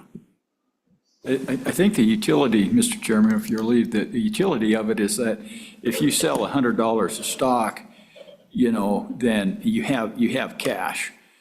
And then you can go ahead and spend that as its earnings if you redefine the definition. And as long as you keep selling something and you have cash to spend, you don't get into trouble with the liquidity problem and discounts on your privates. So as long as you actually have fungible, an asset to sell, then and you don't drop below the corpus, then you can continue to harvest unrealized capital gains, but you have to be able to sell something, and maybe all your privates stay over here and you sell stocks, whether you sell it for a profit or a loss, you still have money coming in. And so it's just that aspect of it. How do you actually define that? So you never do drop below the corpus, but you can still spend unrealized capital gains, but you're going to have some liquidity to bring across to make that even out. Representative Harshman. Just, so, the three bills then we had for the common school, permanent, and the active admission that were all. So maybe we can just, Mr. Chairman, if we can just kind of assign a little homework assignment to the treasurer's office and our staff to kind of work on this and come back to us with what you think is, a plan to update this and do it, whether it's statutory or whether it's constitutional amendment, whether, I think there's still some disagreement whether the plan we went through said you could spend the whole corpus. I don't think so. I don't believe that, but if I can be proved differently, I'd love to hear it. But I think, and I don't want to go down that road right now, but I think if we could just assign you guys some homework to come forward so we can fix this problem. That's what we're in the business of, solving problems. And as time goes on, these things have evolved and we need to evolve. And, but I think, and if there is none of us want to spend the corpus. Okay, nobody wants to do that. But if there's a boogeyman out there that's not real, let's expose it and let's really get the truth out here and get it figured out, because we can do it and move forward, and then it's going to keep improving, moving our state forward. So Mr. Chairman, I don't know your thoughts on that, or the committee, if we just sign up some homework, because we can go round and round on this deal for another couple hours. Senator Hicks. We worked pretty hard for 2 years to get those constitutional, and then that didn't work. And so last year, if you remember, we took those non-constitutional funds and we tried to do the exact same thing. I'm just looking at the digest here to move towards that endowment type model with these very small accounts, so we could show there wasn't a boogeyman out there. I'm just looking, it passed the Senate 31-0 and then failed in the House 28-33. So I don't know what happened on that. I can tell you. But my point being is that was the test case, to try to get to show the endowment model will work before we go back and try to sell another constitution. So I'm not I'm not crazy about trying to do the Constitution, and especially in light of all the work we've done setting up the reserve accounts, that we're not even up and operational yet. And for us to come back and say, let's take another run at the constitutional amendment, I think that's suicide, at least on our side of the building. And Well, Mr. Chairman, Go ahead. and Senator, I agree. I mean, I don't, just a little history on that. That bill, nobody got up and spoke against it. Nobody, that thing passed through first reading, second reading, came to third reading. There wasn't one word said. We thought, oh, this will be like 62 Love. And we're like, well, geez, why didn't we get up and take a privilege of the floor and talk about this bill a little bit? We thought it was a slam dunk. And so we were shocked, obviously. I think the House and it passed majority, but not the 2/3 needed. So, but I don't know, maybe if there's a statutory way that these guys think in their homework they could come forward with or something. And I agree, we've done it. And then this, what we've done with this 7X is a big deal. There's no doubt. But if there's a way to continue to improve our language, let's keep moving down that road. And, we're going to have a new legislature. And, so we'll just keep working, I guess. But, all right, thank you, Mr. Chairman. Representative Larson, does Representative Harshman's concept work for what you had asked earlier in terms of bringing something forward to the next meeting? Or would you like to have the?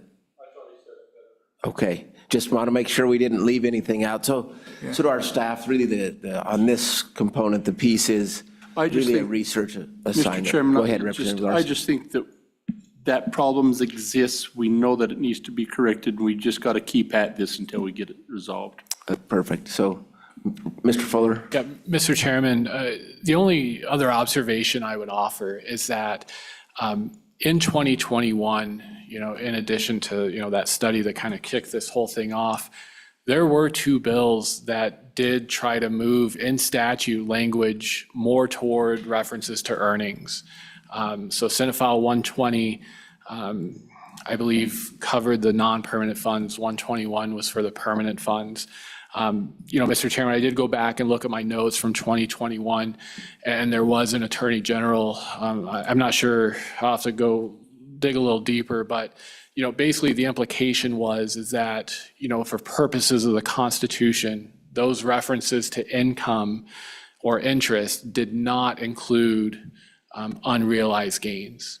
And that, may be problematic to, define those as income, under that language.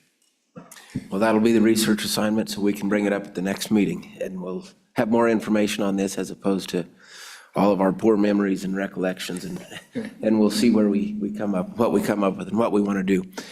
Treasurer Meyer. I'd say just go ahead and move the congressional thing through, because that's fairly simple and straightforward, and that's one of the problems. You're going to have to get that done before any of this stuff on the 2 permanent funds, which is where the big money is, and then try to work with the folks that didn't vote on the House side. I thought the problem was on the Senate, now it's on the House, but times change, So maybe try to see what sideboards we need to put on there to give them a comfort level to get it over the line. And I think there's some things that we can do that'll still make this thing work.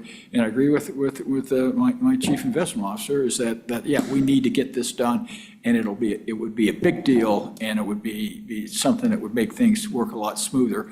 But I think we're going to have to be in that situation where you guys figure out, make a couple of compromises in there, but doesn't basically, as they used to say years ago, I don't know how long, don't throw the baby out with the bathwater. If you got something that's good, get the 80%, take the win, and move down the road. Very good. We'll do it.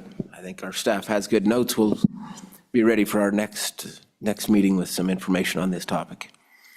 Mr. Fuller, Pool A, or what order do you want to take this in? Yep. So Mr. Chairman, I don't have anything specific on the Pool A information, as well as the state agency pool. I think that those were just topic points that I think members of the committee wanted to discuss. On Pool A, anybody, and participants in Pool A, anybody want to discuss who's in or who's out and adding? Everyone's comfortable with where we are? Okay. On the state agency pool, current approach, I think this was a question on the investment and what's going on with the state aid agency pool. I think the biggest question here is you see the state agency pool and it's 5.6 billion or something to that effect. And people think, why aren't you investing it for a greater rate of return?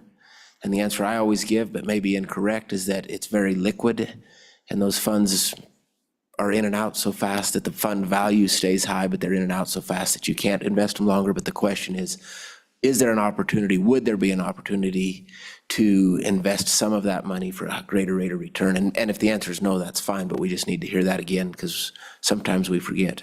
Yes, Mr. Chairman. So we've gone over this for quite a while, and it's almost up to 7 billion, but also as a reminder, the reserve accounts are housed in SAP. So those are going to come out, so that amount's going to come down significantly. And then if you remember, we also look to try and enhance the return, and the SLIB board approved a measure with our asset allocation and so forth that we would be able to invest in AAA corporates to try and get a little bit more return, et cetera. So just as a reminder, this is a checking account for over 400 agencies within the state. And as you know, you don't invest in long-term assets with your checking account because you could have a loss. What happens when we have a loss? Well, we already have that situation. And for those of you who were working until 8 o'clock or 9 o'clock at night, that one time when we're figuring out how to figure this out, because if they have a loss, they don't have a reserve account. It hits their cash balance, and it's a negative cash balance, which you can't have. So fast forward today, what do? We say, okay, we're going to just do a ladder portfolio that we're going to buy 1, 2, 3, 4-year treasuries and corporates.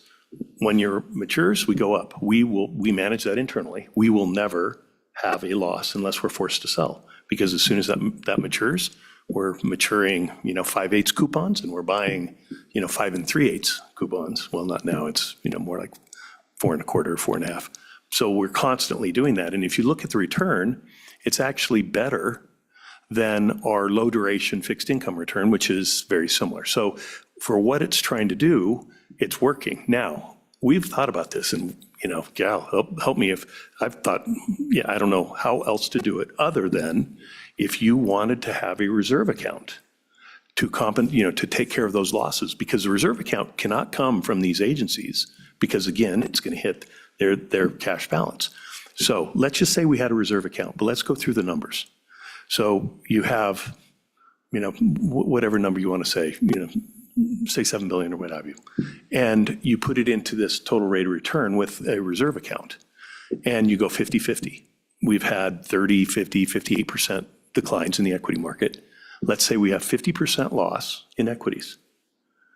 So you're 50-50 on 7 billion, and you have each one of these funds, you're split, so you're going to have a 50% loss. That reserve account balance on a, then it basically would equal 25%. You're talking about, 1.75 billion to kind of 1.4 billion. Is the LISRA, do you want to have the LISRA as a backup to fulfill that loss?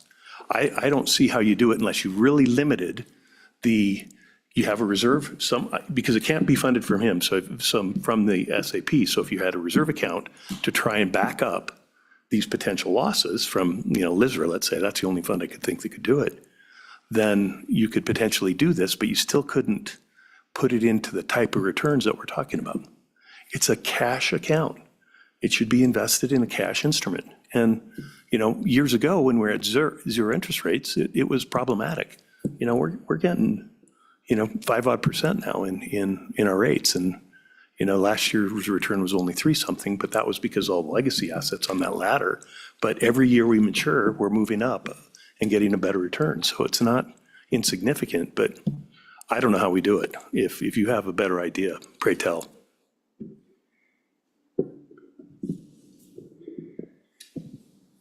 Mr. Chairman. Representative Storer. Thank you, Mr. Chairman. Thank you, Patrick. I'm just curious, what is the total cash flow in and out of the account, the whole full A, on an annual basis? Dawn has those numbers. She'll be Okay. Deputy Treasurer Williams. I think the answer is coming via phone a friend is what we heard Fair enough. here. So that'll be, the answer to that question will be coming quickly. And that was really the reason we had it on here, is we wanted to better educate all of us as to the pros and cons of having a greater return. And it sounds like you're doing everything you can to get a greater return, but just as we experience in our own lives, a checking account is really a very low interest, if no interest bearing account. And that's just a matter of function because you need the cash, and that's Well, what there's the this two is. components, I'm sorry, Mr. Chairman. Go ahead. Two components of it, absolutely, you have to have the cash balance. So not only do we have those treasuries, but we're also running cash balances to compensate that. So Katie has gone through all of the numbers, gone through and said, okay, here we are, this is the type of cash that we have to have, so we have to run those cash balances to take the withdrawal. So that's one component of it. But the other component of it is that loss provision. We don't have a mechanism to support an investment that can lose money. So we can't buy anything as it stands now that could potentially lose money, whether it's a realized loss or unrealized loss. On a mark-to-market basis, we have to show that at the end of the year. And Representative Obermuller, you can't have a negative cash balance. So that's the conundrum. Follow up. Thank you, Mr. Chairman. Follow up, go ahead. Maybe this is just because I conceive of this differently, because it's called a pool.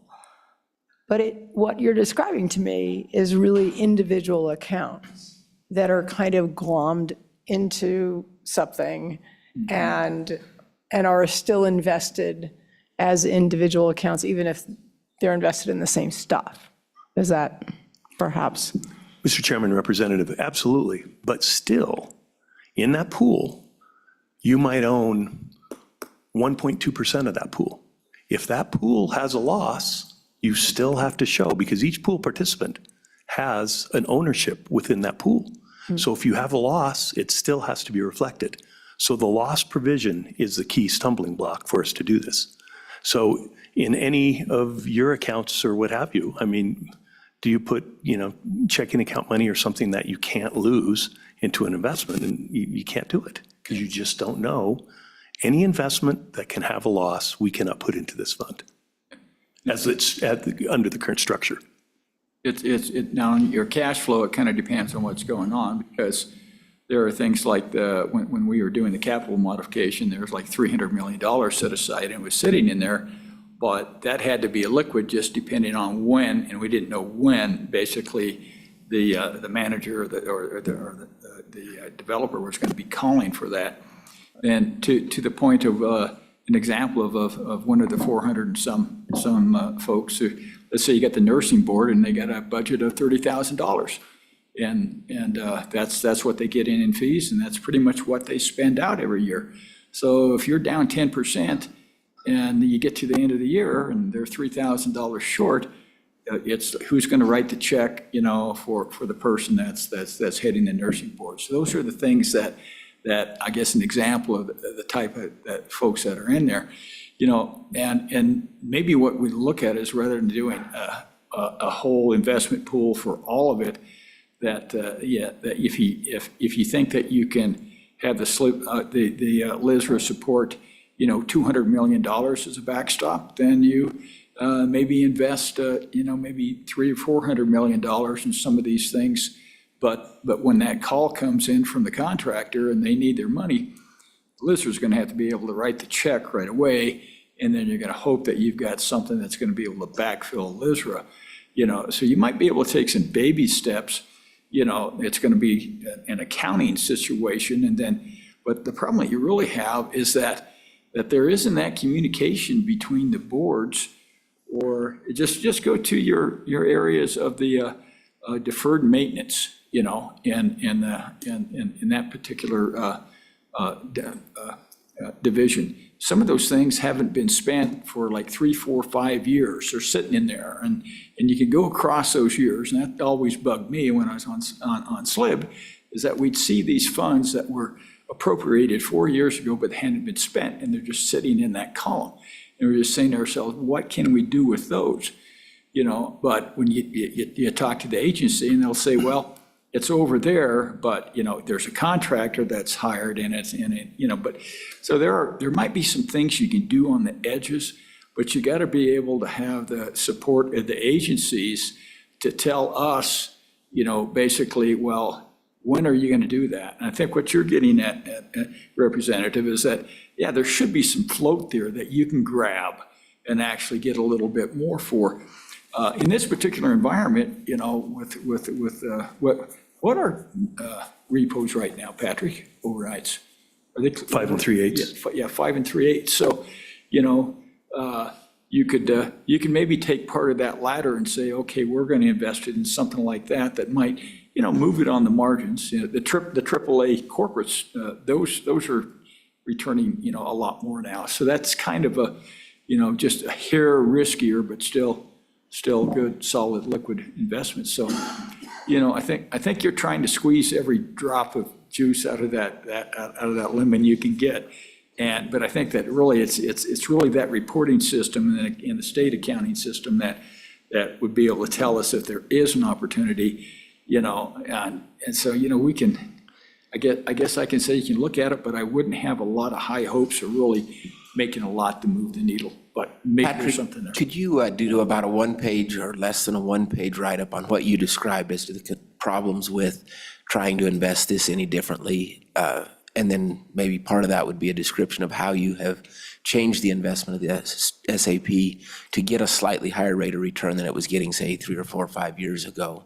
But that it just, the multiple facets, that it is a checking account, that it is very cash reliant and things like that. Just what you stated here, just so that we have that in hard copy going forward, so we can remind ourselves what you testified to here today. That would be great. Yes, Mr. Chairman. And then you had something else to add, please. Just the other comment is what we've done, which we didn't talk about, is the large funds that are saying, why should they be in there? We've already removed that. Wyoming Wildlife and Natural Resource Trust, Wyoming Cultural Trust Fund, all of these funds that were large enough to be able to do this, we've moved them out to be able to go into this total rate of return liquid component in Pool A, reserve accounts. So we've, the big people are, already out.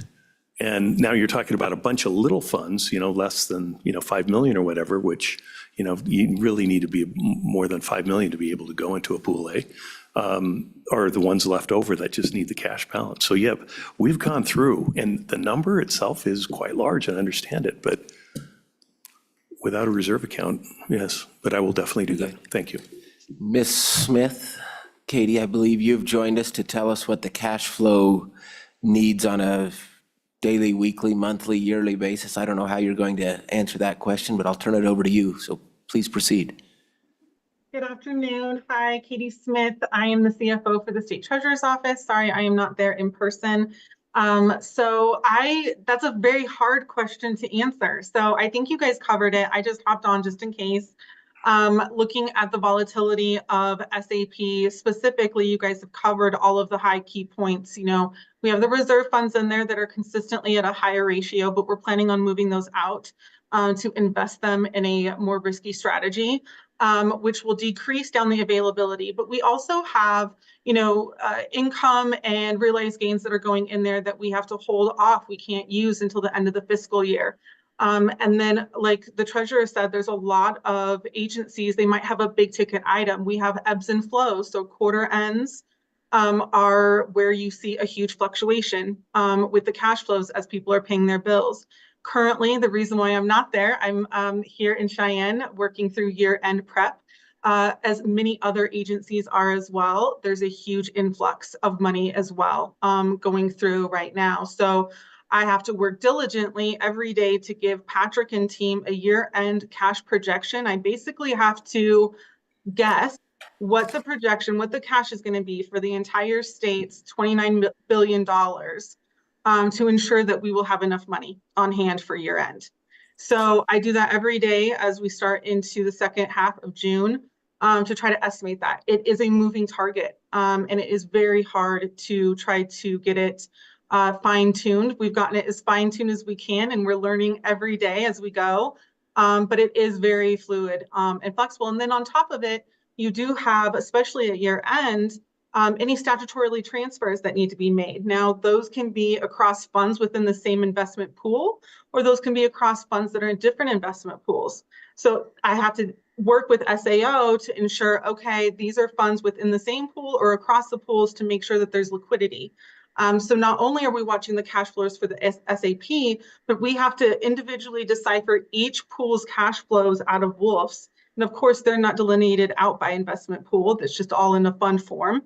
So we have to take that information and decipher out by pool so that the investment team knows how much money is truly available by pool for those investments. So again, complicated, very hard to answer. I wish there was an easier way, but I definitely stand for any questions that you might have. Very good. Senator Steinmetz. Thank you, Mr. Chairman. I don't know if we need a paper on this. I hate to create more work for Patrick. I mean, it's pretty simple. We can't invest our checking account. I mean, it's pretty simple. And as far as backing up this account with the LSRA, this committee simplified that and streamlined it so we can invest more of the LSRA and not have, the backstop of the big farm loan program we had in SLIB and all of those, state land and investments and all of those other programs. So I would hate to start retangling this ball of yarn again.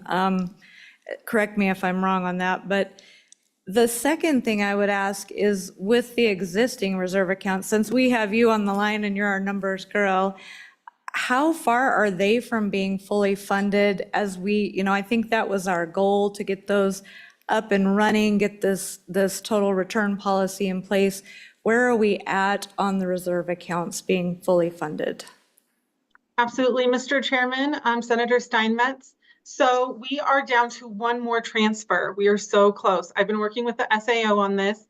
They will be making that final transfer in the coming days. It's to the Common School Permanent Land Fund Reserve account. They've been waiting for some cash flows to come in from the School Foundation Reserve Fund. And so with mineral severance coming in, there should be enough to withstand that last transfer. All of the other reserve funds have been funded with those appropriations that you guys had made in last session in 2023. So we're sitting in a really good place, and it looks like all of them will be funded. Fantastic. Well done. Mr. Chairman, just to reiterate, so as soon as we have the funds in place, it's not like we're going to take 100% and plop them into the market. So we have a pacing schedule, which we're going to take over up to a year to implement. And working with RVK, they've already come through with a very good pacing schedule. What's in that account? Hedge funds, international stocks, US stocks, fixed income, whatever, all of those components. And every quarter, we're just going to be allocating that to build up those reserve accounts into those investments. To just any common investment practice, you wouldn't want to just put them all in. But as soon as we have that, boom, we're going to start doing that process. And that's why, Katie's been working so diligently on that to do it. And any excess cash, we're immediately going to take that excess cash and put it out into that ladder as well. So those are all the things that we're waiting for. But yeah, we focus on this all the time. It's just, as Katie said, a moving target. They don't tell us in a month in advance, this is how much you're going to have. Okay. Further questions? Representative Harshman. Mr. Chairman, just on that homework that Mr. Fuller got done in 30 seconds already, but I just thinking about while we're listening to your conversations, the treasurer talked about the joint resolution on the active admission as maybe a pretty easy one maybe to work through. And then just thinking again about the bill that came unanimously from the Senate File 70 and failed. I mean, I think that's worth a go again. I think we do a better job in the House and making sure everybody understands it. But I don't know, that's my thoughts. And then if we can work on maybe this statutory idea of earnings still and keep working it, I don't know. So, Mr. Fuller, we'd like Senate File 70 that passed the Senate and failed the House, available, redrafted and available for our consideration at the next meeting, as well as the Act of Admission bill from 2021, I believe it was, or 2022, excuse me, for our redrafted and updated for this year so that we can have it for our consideration. Okay, and Mr. Chairman, just one more thing, and Mr. Fleming, maybe you know, there's two funds out there, and I don't know if I've shared this with the committee or not. Did a little survey of kind of different funds on who wanted to be in Pool A or who maybe want to be in more of a permanent fund, even get a higher rate of return. And really the ones that kind of came back were, well, the penitentiary savings account. We ought to be trying to get that as high as return as possible because we're not going to need it for many, many years, maybe decades now. Remember, we had that report when we put that into action. We weren't going to have a penitentiary by this time, right? It was all falling down. And then we jumped into action, tried to start saving. And then, of course, we had some fixes that prolonged the life of it. But there's one that could be invested permanently that it's probably not going to be a need for it for a long time. And then the Tobacco Trust Fund is one that's kind of always out there, and it doesn't have a spending policy. We spend more, you know, it's continually being fed through the agreement. I'm just wondering if maybe that's one of those, or two funds, or if there's any others that are kind of unique that are in Pool A, but maybe could even go to on to bigger and better returns. I don't know. So. Mr. Fleming? Mr. Chairman, Representative, so you raise a great point because there are certain funds in Pool A that do not need the immediate liquidity because they're going to be in this total rate of return liquid, right? But the reason that they're in the liquid right now, but have the ability to go into the illiquid or just PMTF fund is because there's certain alternative assets already in these that we can't sell. We could sell them at a massive discount, but what we're doing is we're actively liquidate. So when we have cash coming in, instead of, segregating different accounts, we'll try and take it out of those Pool A funds. So we'll be able to move those into that illiquid. So that we're absolutely doing that. Your Tomorrow Fund, for instance, yeah, it's the same thing where, it's coming through with 5 million, I think, initially or what have you, but there's more money coming in later on. So we feel comfortable that that would be something that would be able to survive. It's kind of like a, educational fund or what have you. So those are the types of things. Anything that has those kinds of attributes, we want to go into this other fund. So as soon as we can, we're going to move them over, and we do it. We already have the schedule up of when these different investments come through to take them out of this fund. We can liquidate them and go into there. So you're already got that taken care of. Yes, we're all over that. Thank you for that answer. Very Thank good. Okay, thank you, Patrick. Anything further on that topic? Not seeing anything. Treasurer Meyer, you're up. Please come describe your generational fund idea to the committee. That was a great presentation. Have a good afternoon. First thing I would say is that I have listened to you guys once because I knew I wasn't going to come in here and get $2 billion. Turn on your microphone so the folks out on the Zoom land can hear us. So I knew Thank you weren't going to give me $2 billion on this. So and the other thing that I heard from everybody said, boy, it's a great idea, Kurt. I really like it, but gee, and this is my Senator Landon impression, okay. So gee, what happens if it just gets really tough out there and we're going to have to access this money? So we did quite a little bit of research on different funds, and North Dakota has a trigger in their legacy fund. And then Stanford, their hospital fund has a foundation that they work with that they have I guess a limited distribution, and they say if somebody wants some money, you're going to get it, but you're going to get it over 8 years. So those are two different ways that different funds work to I guess, allow some access to it. So what we did in our shop is working with Matt Sackett, we tried to define, what is that circumstance that you're really tough. And you've got this in the back of your books here, and.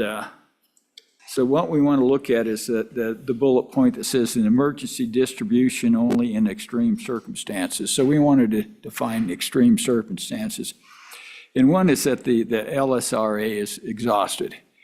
You're down there to where there's very little or hardly anything left in it. And so your rainy day fund is over. And then you're moving into your next budget, and we want to say, well, you don't want to exhaust it by just spending it. That would be imprudent just to say, well, we want more money, so we're going to spend everything we got. There's a caveat there that the current budget is less than the average last 2 budgets. So the legislature has done some due diligence in trying to, keep control of the spending. Because, you guys know that budgets are 2 things, your revenue and your spending, and you get the balance between them. And if you don't have any revenue, then you want to concentrate on the spending. And so then the next thing we say, we only may distribute the interest, dividends, and realized capital gains. And the reason for that is that the generational fund, for the most part, where they're going to get their excess returns, is putting into more of illiquid investments where you get a liquidity premium, so you can have that under control for a longer time, and you get a better rate of return. And those are your private equities, your private credit, different infrastructure, and perhaps real estate and other areas. And then this is one that I think is, if you get in a tight spot budgetarily, and at some point in time, we say basically your across-the-board reduction of 10% is the last resort. And we know that right now, that a lot of times it's the first resort that the governor takes, or that the legislature will take, is that they'll do across-the-board cut. So what we're trying to do is get you to the point where you don't have to make those draconian things on the first basically trip to the generational fund if you're in budgetary constraints. But the second one, the prerequisite is that you cut the budget by at least 10%. And so that, I think, is it's I think a reasonable ask. Looking at the different distributions there, I think that you have a total distribution that's capped at 5%. So essentially, for that period, the generational fund would operate almost exactly like the permanent mineral trust fund, or the school foundation fund, is that you got a 5% spending policy on it. So it's something that stays and allows to compound until it's actually needed, or until you get, from my perspective, I'd like to have 4 doubles. And let's turn back here there's a couple of different use cases that what we're hoping to get necessarily is $200 million for the PMTF and $200 million for the school foundation. Now, there's other areas there, that what you're going to use it for is basically to replacement on the energy revenue. That's on the PMTF side. Property or sales tax reduction or replacement that when it grows and you're making distributions, that's something that you can make large distributions when it's matured to a point where you can put it in the PMTF, a part of it, and part of it in the school foundation to grow those corpuses much faster. So, and here's on school construction here, that basically we spent about probably $2 billion through 05 to 16 that you'll need to replace in 40 to 50 years. So if you do a 2.5% inflation rate, that's about $5.4 billion that you're going to have to come up for schools, and whether it's construction of new schools, or whether it's implementation of some other educational structure. Essentially, when those schools are ready for their last leg or whatever, you've got some money to make some decisions on it. State infrastructure, you could do the same thing, whether you're funding state offices, prisons, UW, community colleges, et cetera.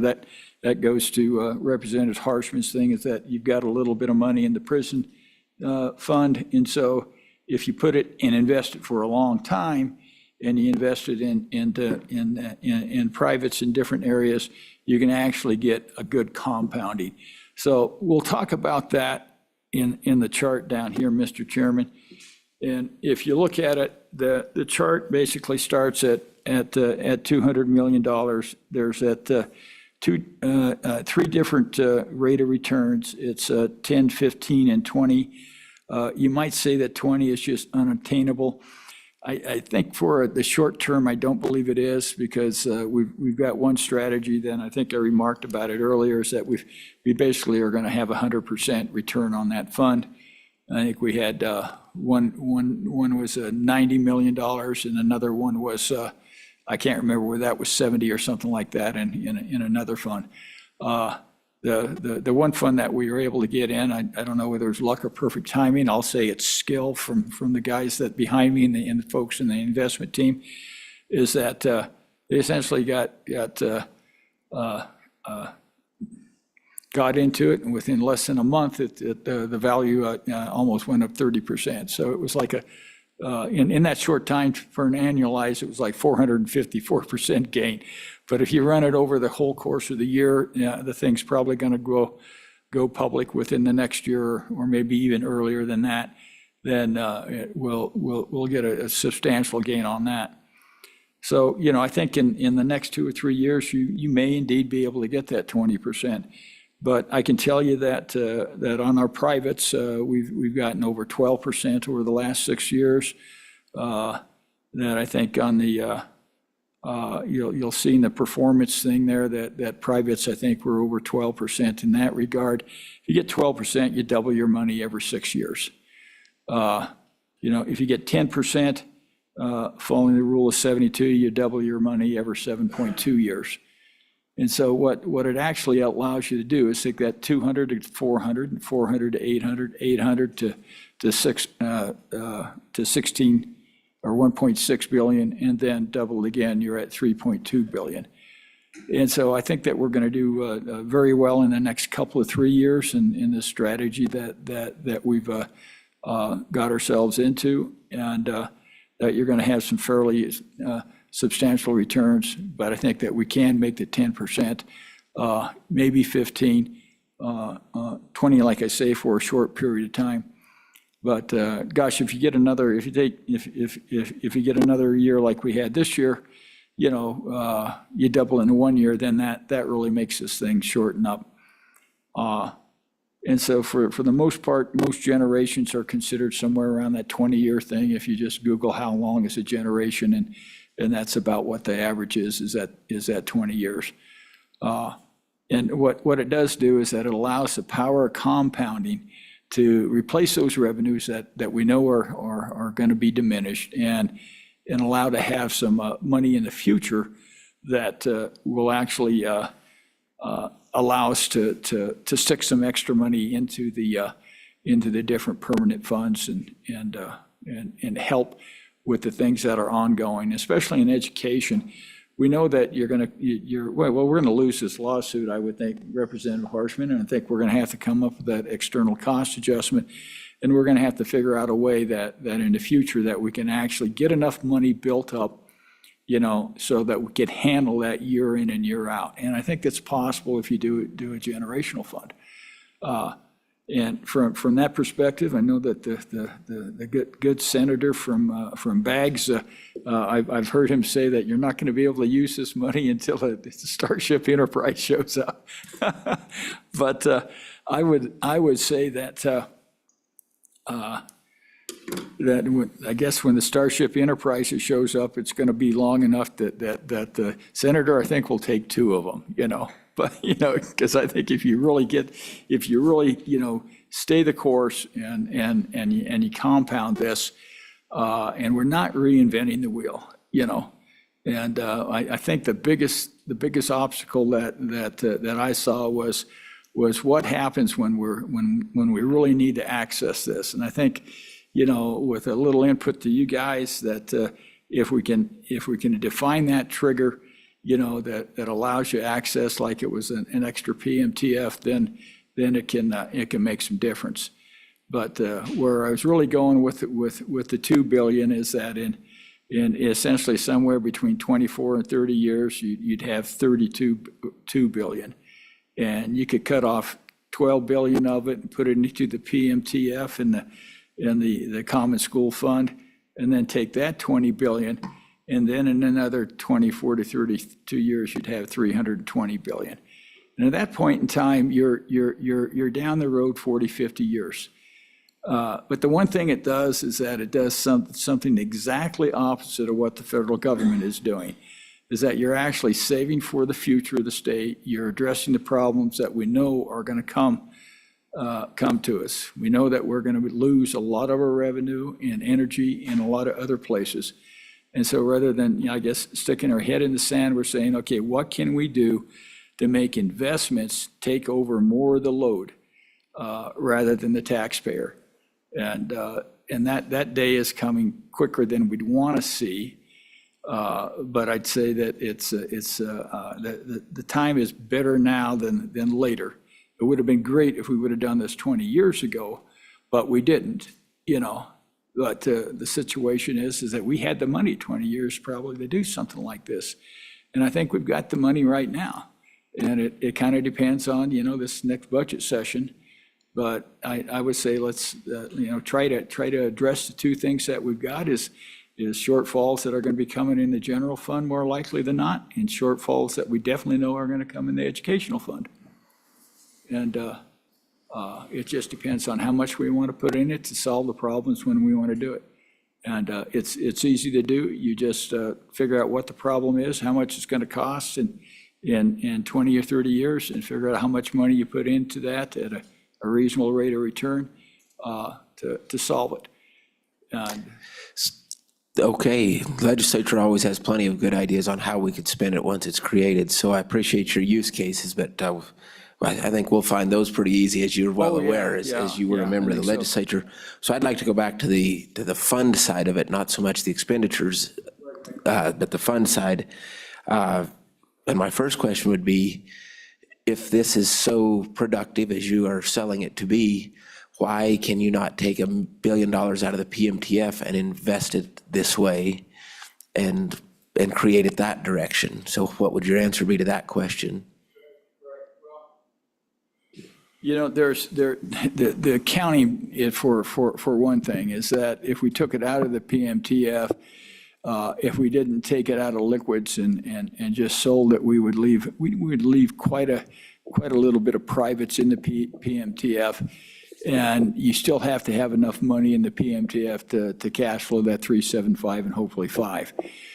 So you back into it and you take some of the things that are liquid, then you kind of throw the balance out in the PMTF. If you take it across the board, then you get into the situation of in-kind distributions. So if you don't sell it and then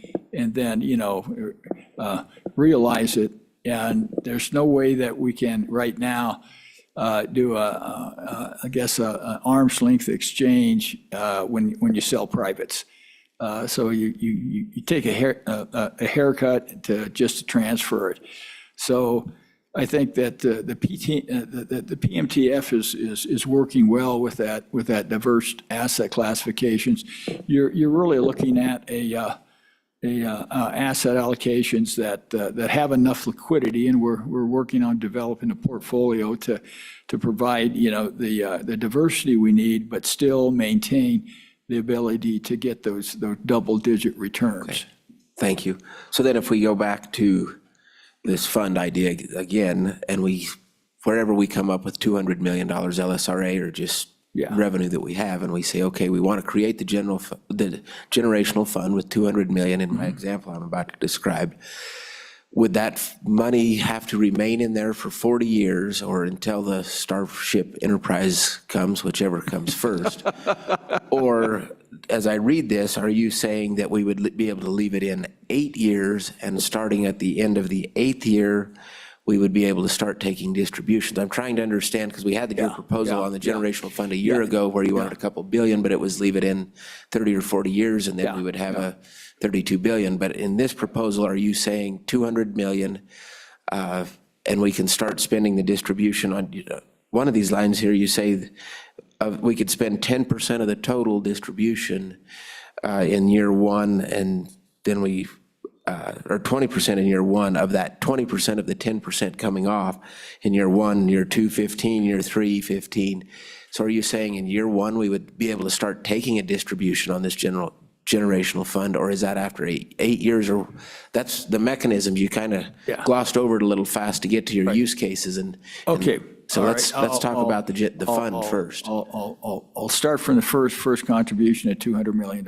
Let's say next year, you put $200 million in it. And that in the next year, you come in the next biennium, and things have gone crazy, and you need to be able to get some money out of it. And so what you would be able to do in that case is to spend all the interest and the, what have we got here? It's the same as the PMTF. It's the interest, dividends, and realized capital gains up to 5% of the corpus. So the maximum that you could get on the $200 million, if you had like a $10 million gain, you'd be able to take $10 million out of that. And that would be option one. Option two is that you'd be able to say that you're going to have 10% of the corpus, but that would be distributed over 8 years. And so in that option, you could say, yeah, we want to have some money, and we think we just need a look. We'll spread this out over that many years. So that would be $20 million, but it would be spread out. Or if it had 10% gain, or 5% gain, it'd be a $21 million spread out over 8 years. And so divide 8 by 21 and figure out how do you want to do it. Whether you want, I got here, I guess, year one at 20%, then I had 15 and 15, and years 4 per 8 would be 10% each. So I front loaded in that, but that's really up to you guys about how you would want to spread that over 8 years. One is essentially saying it would work pretty much like the PMTF the first year. The other one, it would work kind of like the Stanford Hospital Foundation. And so those are two I guess, ones you could put PMTF option on one and Stanford Hospital Foundation on two. So, but that allows you, in the worst of times to be able to get toward that. Now, I guess in a good case scenario, maybe is that you get those gains and you're able to, you get at least 10% that in 7 years, rather than $200 million, you're looking at, $400 million. And then that gives you a little bit larger distribution. The longer you keep it in there, the more that you're able to have your money make money, and that's your compounding. Representative Obermueller. Thank you, Mr. Chairman. So are we talking about a constitutional provision here, or how's this set up? No, we're not. I think that what I wanted to do, I'd rather have a constitutional one, but I think that we want to have a proof of concept and walk before we run, basically. And so this is something that I think that there's, as you said, Mr. Chairman, there's enough use cases out there that you guys can come up with that when the money shows up that, or when you need it, you'll be able to know what you need to do with it. Are there other states that have a generational fund like this that we could look to? Well, I say that the Legacy Fund out of North Dakota, they started a PMTF, but they basically said that we just want to keep this money in here and just keep running it. But they did have, and keep compounding it, but they did have a trigger mechanism. And so what I did is that I tried to develop a trigger mechanism that you guys thought would be, the definition about when you're really, really in tough circumstances. And the first one I came up with is that when you lose a rainy day fund, maybe that's something that's going to trigger that be the first mechanism about, okay, we're out of it. And we came close to that a few years ago. I think we were down to about 300 million or something in that, and then things turned around and back in the black. Representative Obermueller. Thank you, Mr. Chairman. So just kind of projecting forward into a constitutional environment,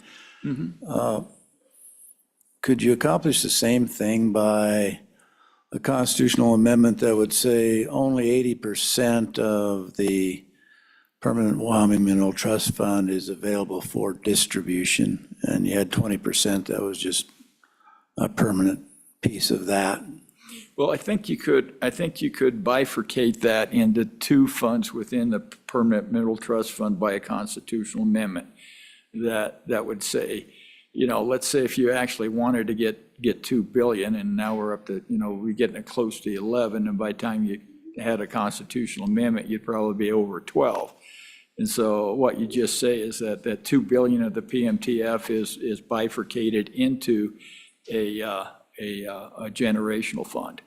And that this distribution in that bifurcation would only be, available, and at a point in time when it had doubled, say, either 3 or 4 times. And then after you get to that point, then you could say, as the legislature determines, was what that distribution would be. Or you could say that, that it would be 20 or 40% of this would be distributed as the legislature determines. And then the legislature would just get one big block of money at that point in time, and you put it into those areas at that point in time in the future that are the most relevant to that time period. So that is one way not to have any money come out, and one way to use the Permanent Mineral Trust Fund to do that. But you're very astute in understanding that it had to be a constitutional amendment, or you have all these different problems, which I alluded to earlier. Mr. Fuller, for our next meeting, could you get a copy of the North Dakota Legacy Fund language and then maybe a summary of what it all says so that we can hit the highlights in a summary page, but also have the actual text of it just to be able to, because that might be what we'd want to build off of to actually draft this in the future. But we need to understand it a little further than before we start asking for drafts, I think. Yeah. Now, New Zealand did what they call their superannuitization fund, which their use case was that their demographics were such that they had a heck of a lot of young people, and they knew they wouldn't be able to afford the retirement when those folks actually got to retirement age. So they put in a thing where I think it was 2035, and I think they started this thing back in the early 2000s. So all of that money is compounded. It's been compounding at a 17% rate annually. No, 12.5%. I think they had 17 for some years, but I think it was 12.5%. So essentially what it's going to be able to do is pay up to, I think, about 35 to 40% of the retirement system's, liability when those people start moving off. And essentially there's no distributions at all toward that on that. They just get into very long-term investment things. And then another thing that they do that they're actually in the insurance business. So they have their own insurance company within that. And so they have some very long-term, areas that they're very well at managing. So, it's Norway, I think, is to a certain extent is that way. So with that, staff, could you get us a summary of a couple of these other countries, New Zealand, Norway, that have done similar things so that we can look at those and start to figure out where we may want to create a starting point for a bill draft at the next meeting, possibly. Alaska tried it, and they were up to almost $90 million. And then they had a legislator and a governor that wanted to spend their income or their spending. We all know Alaska, their biggest battle is over what the resident distribution checks will be each year. And if they're not high enough, then they go start spending the corpus. And they went from 90 million to 60 million in one session or two sessions. They had two funds. They had where all the money went to, and they had over $13 billion there. And normally they'd spend about $3 billion a year, and that would be funded by another $3 million from the main fund, and the other fund just kept growing. But now they're just spending the $13 million every biennium, and they're coming back in there and taking so much more out of the main fund, so, so it's. Committee, any further questions on the generational fund idea? I think it's a little premature to ask for a bill draft at this point. We need to get a little more information on it. Right. So we can understand it better. I think Mr. Fuller has his notes as to I the information we're looking for, so we can. for some feedback, Mr. Chairman. As far as the trigger, do you guys think that that when you run out of the rainy day fund, that would be a reasonable place to start as far as a trigger to access those funds if the budget process really needed them? And are you referencing the corpus of those funds in addition to the income?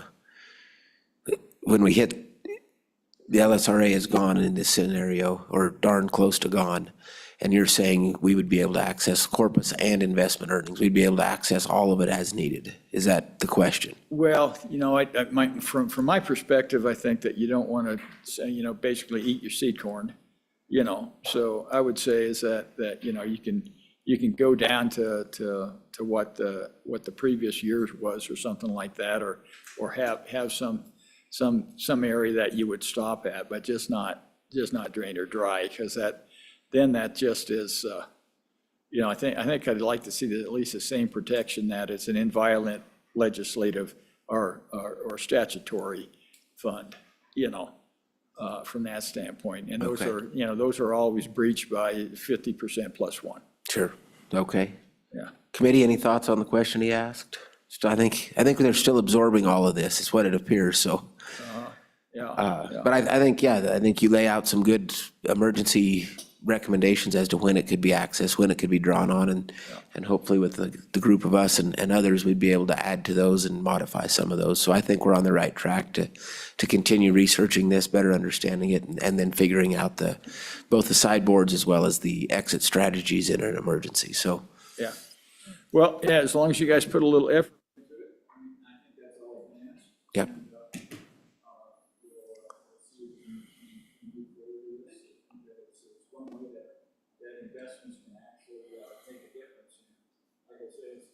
Different than the federal government, Right. This would be like the state social security program, but you're not gonna spend all the money on something else before Right. you actually get to the end of the road. Exactly. Yeah. Very good. Well, great idea. Thank you for bringing it forward. We will continue this discussion and further refine it. Cocktail hour. So No worries. Any public comment on the priority number 3 of the committee, item number 7 on the agenda, the review of Wyoming's investment structure and outcome? Since our public, at least in-house, is down to the treasurer's staff, I think they've all commented today. Anyone online, Karen? Okay. So that wraps that up. One item for staff, I'd like to go back to our topic this morning briefly in our notes for the local government investment in equities. Another thing I'd like to add is a requirement to have an investment policy or an investment policy statement before they would be allowed to invest in equities. I think that's in the Colorado version already, but just wanted to make sure that we have that concept included. For the public that's listening, I'd like to point out that Senator Driscoll joined the meeting via Zoom immediately following roll call this morning, so I excused him initially, but he was here via Zoom. And Representative Storer arrived in person about mid-morning, and so we were glad to have her participating in the committee today, and just wanted the public to know that she was here, although excused her first thing this morning.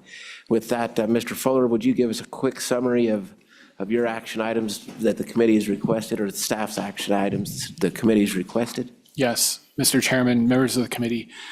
So by my count, 5 bill drafts were requested. So first, a bill draft for local government investment in equities, what I would just deem option 1, the ability for local governments to directly invest funds with an advisor. The second bill draft is option 2, so that would be a local government pool managed by local governments and invested in equity similar to the local government liability pool as a basic structure. Mr. Chairman, I do have in my notes the various requests that members made for each of those bill drafts, and they will be incorporated accordingly. The third bill draft was for this Treasurer's Office proposed amendments for the investment manager selection and the removal of the requirement that the State Loan and Investment Board approve those manager selections. The fourth bill draft, it would be basically bringing back 2024 Senate File 70 concerning the Wildlife Natural Resource Trust and the Cultural Trust Fund. The fifth, and I think I got the year wrong, 2023 Senate Joint Resolution 1, the resolution requesting that Congress amend Wyoming's active admission. In terms of research requests, there is a request for more research into the ability of local governments in Wyoming to establish permanent or inviolate funds. The second was a request for historical data and information concerning severance tax revenues and FMR revenue.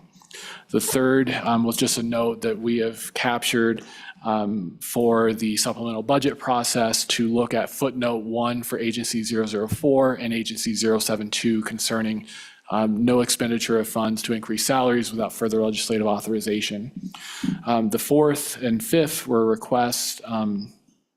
The fourth request was, I think I would characterize as jointly of the State Treasurer's Office and LSO, research into, the definition, the constitutional language of income and whether that could be defined statutorily to include earnings.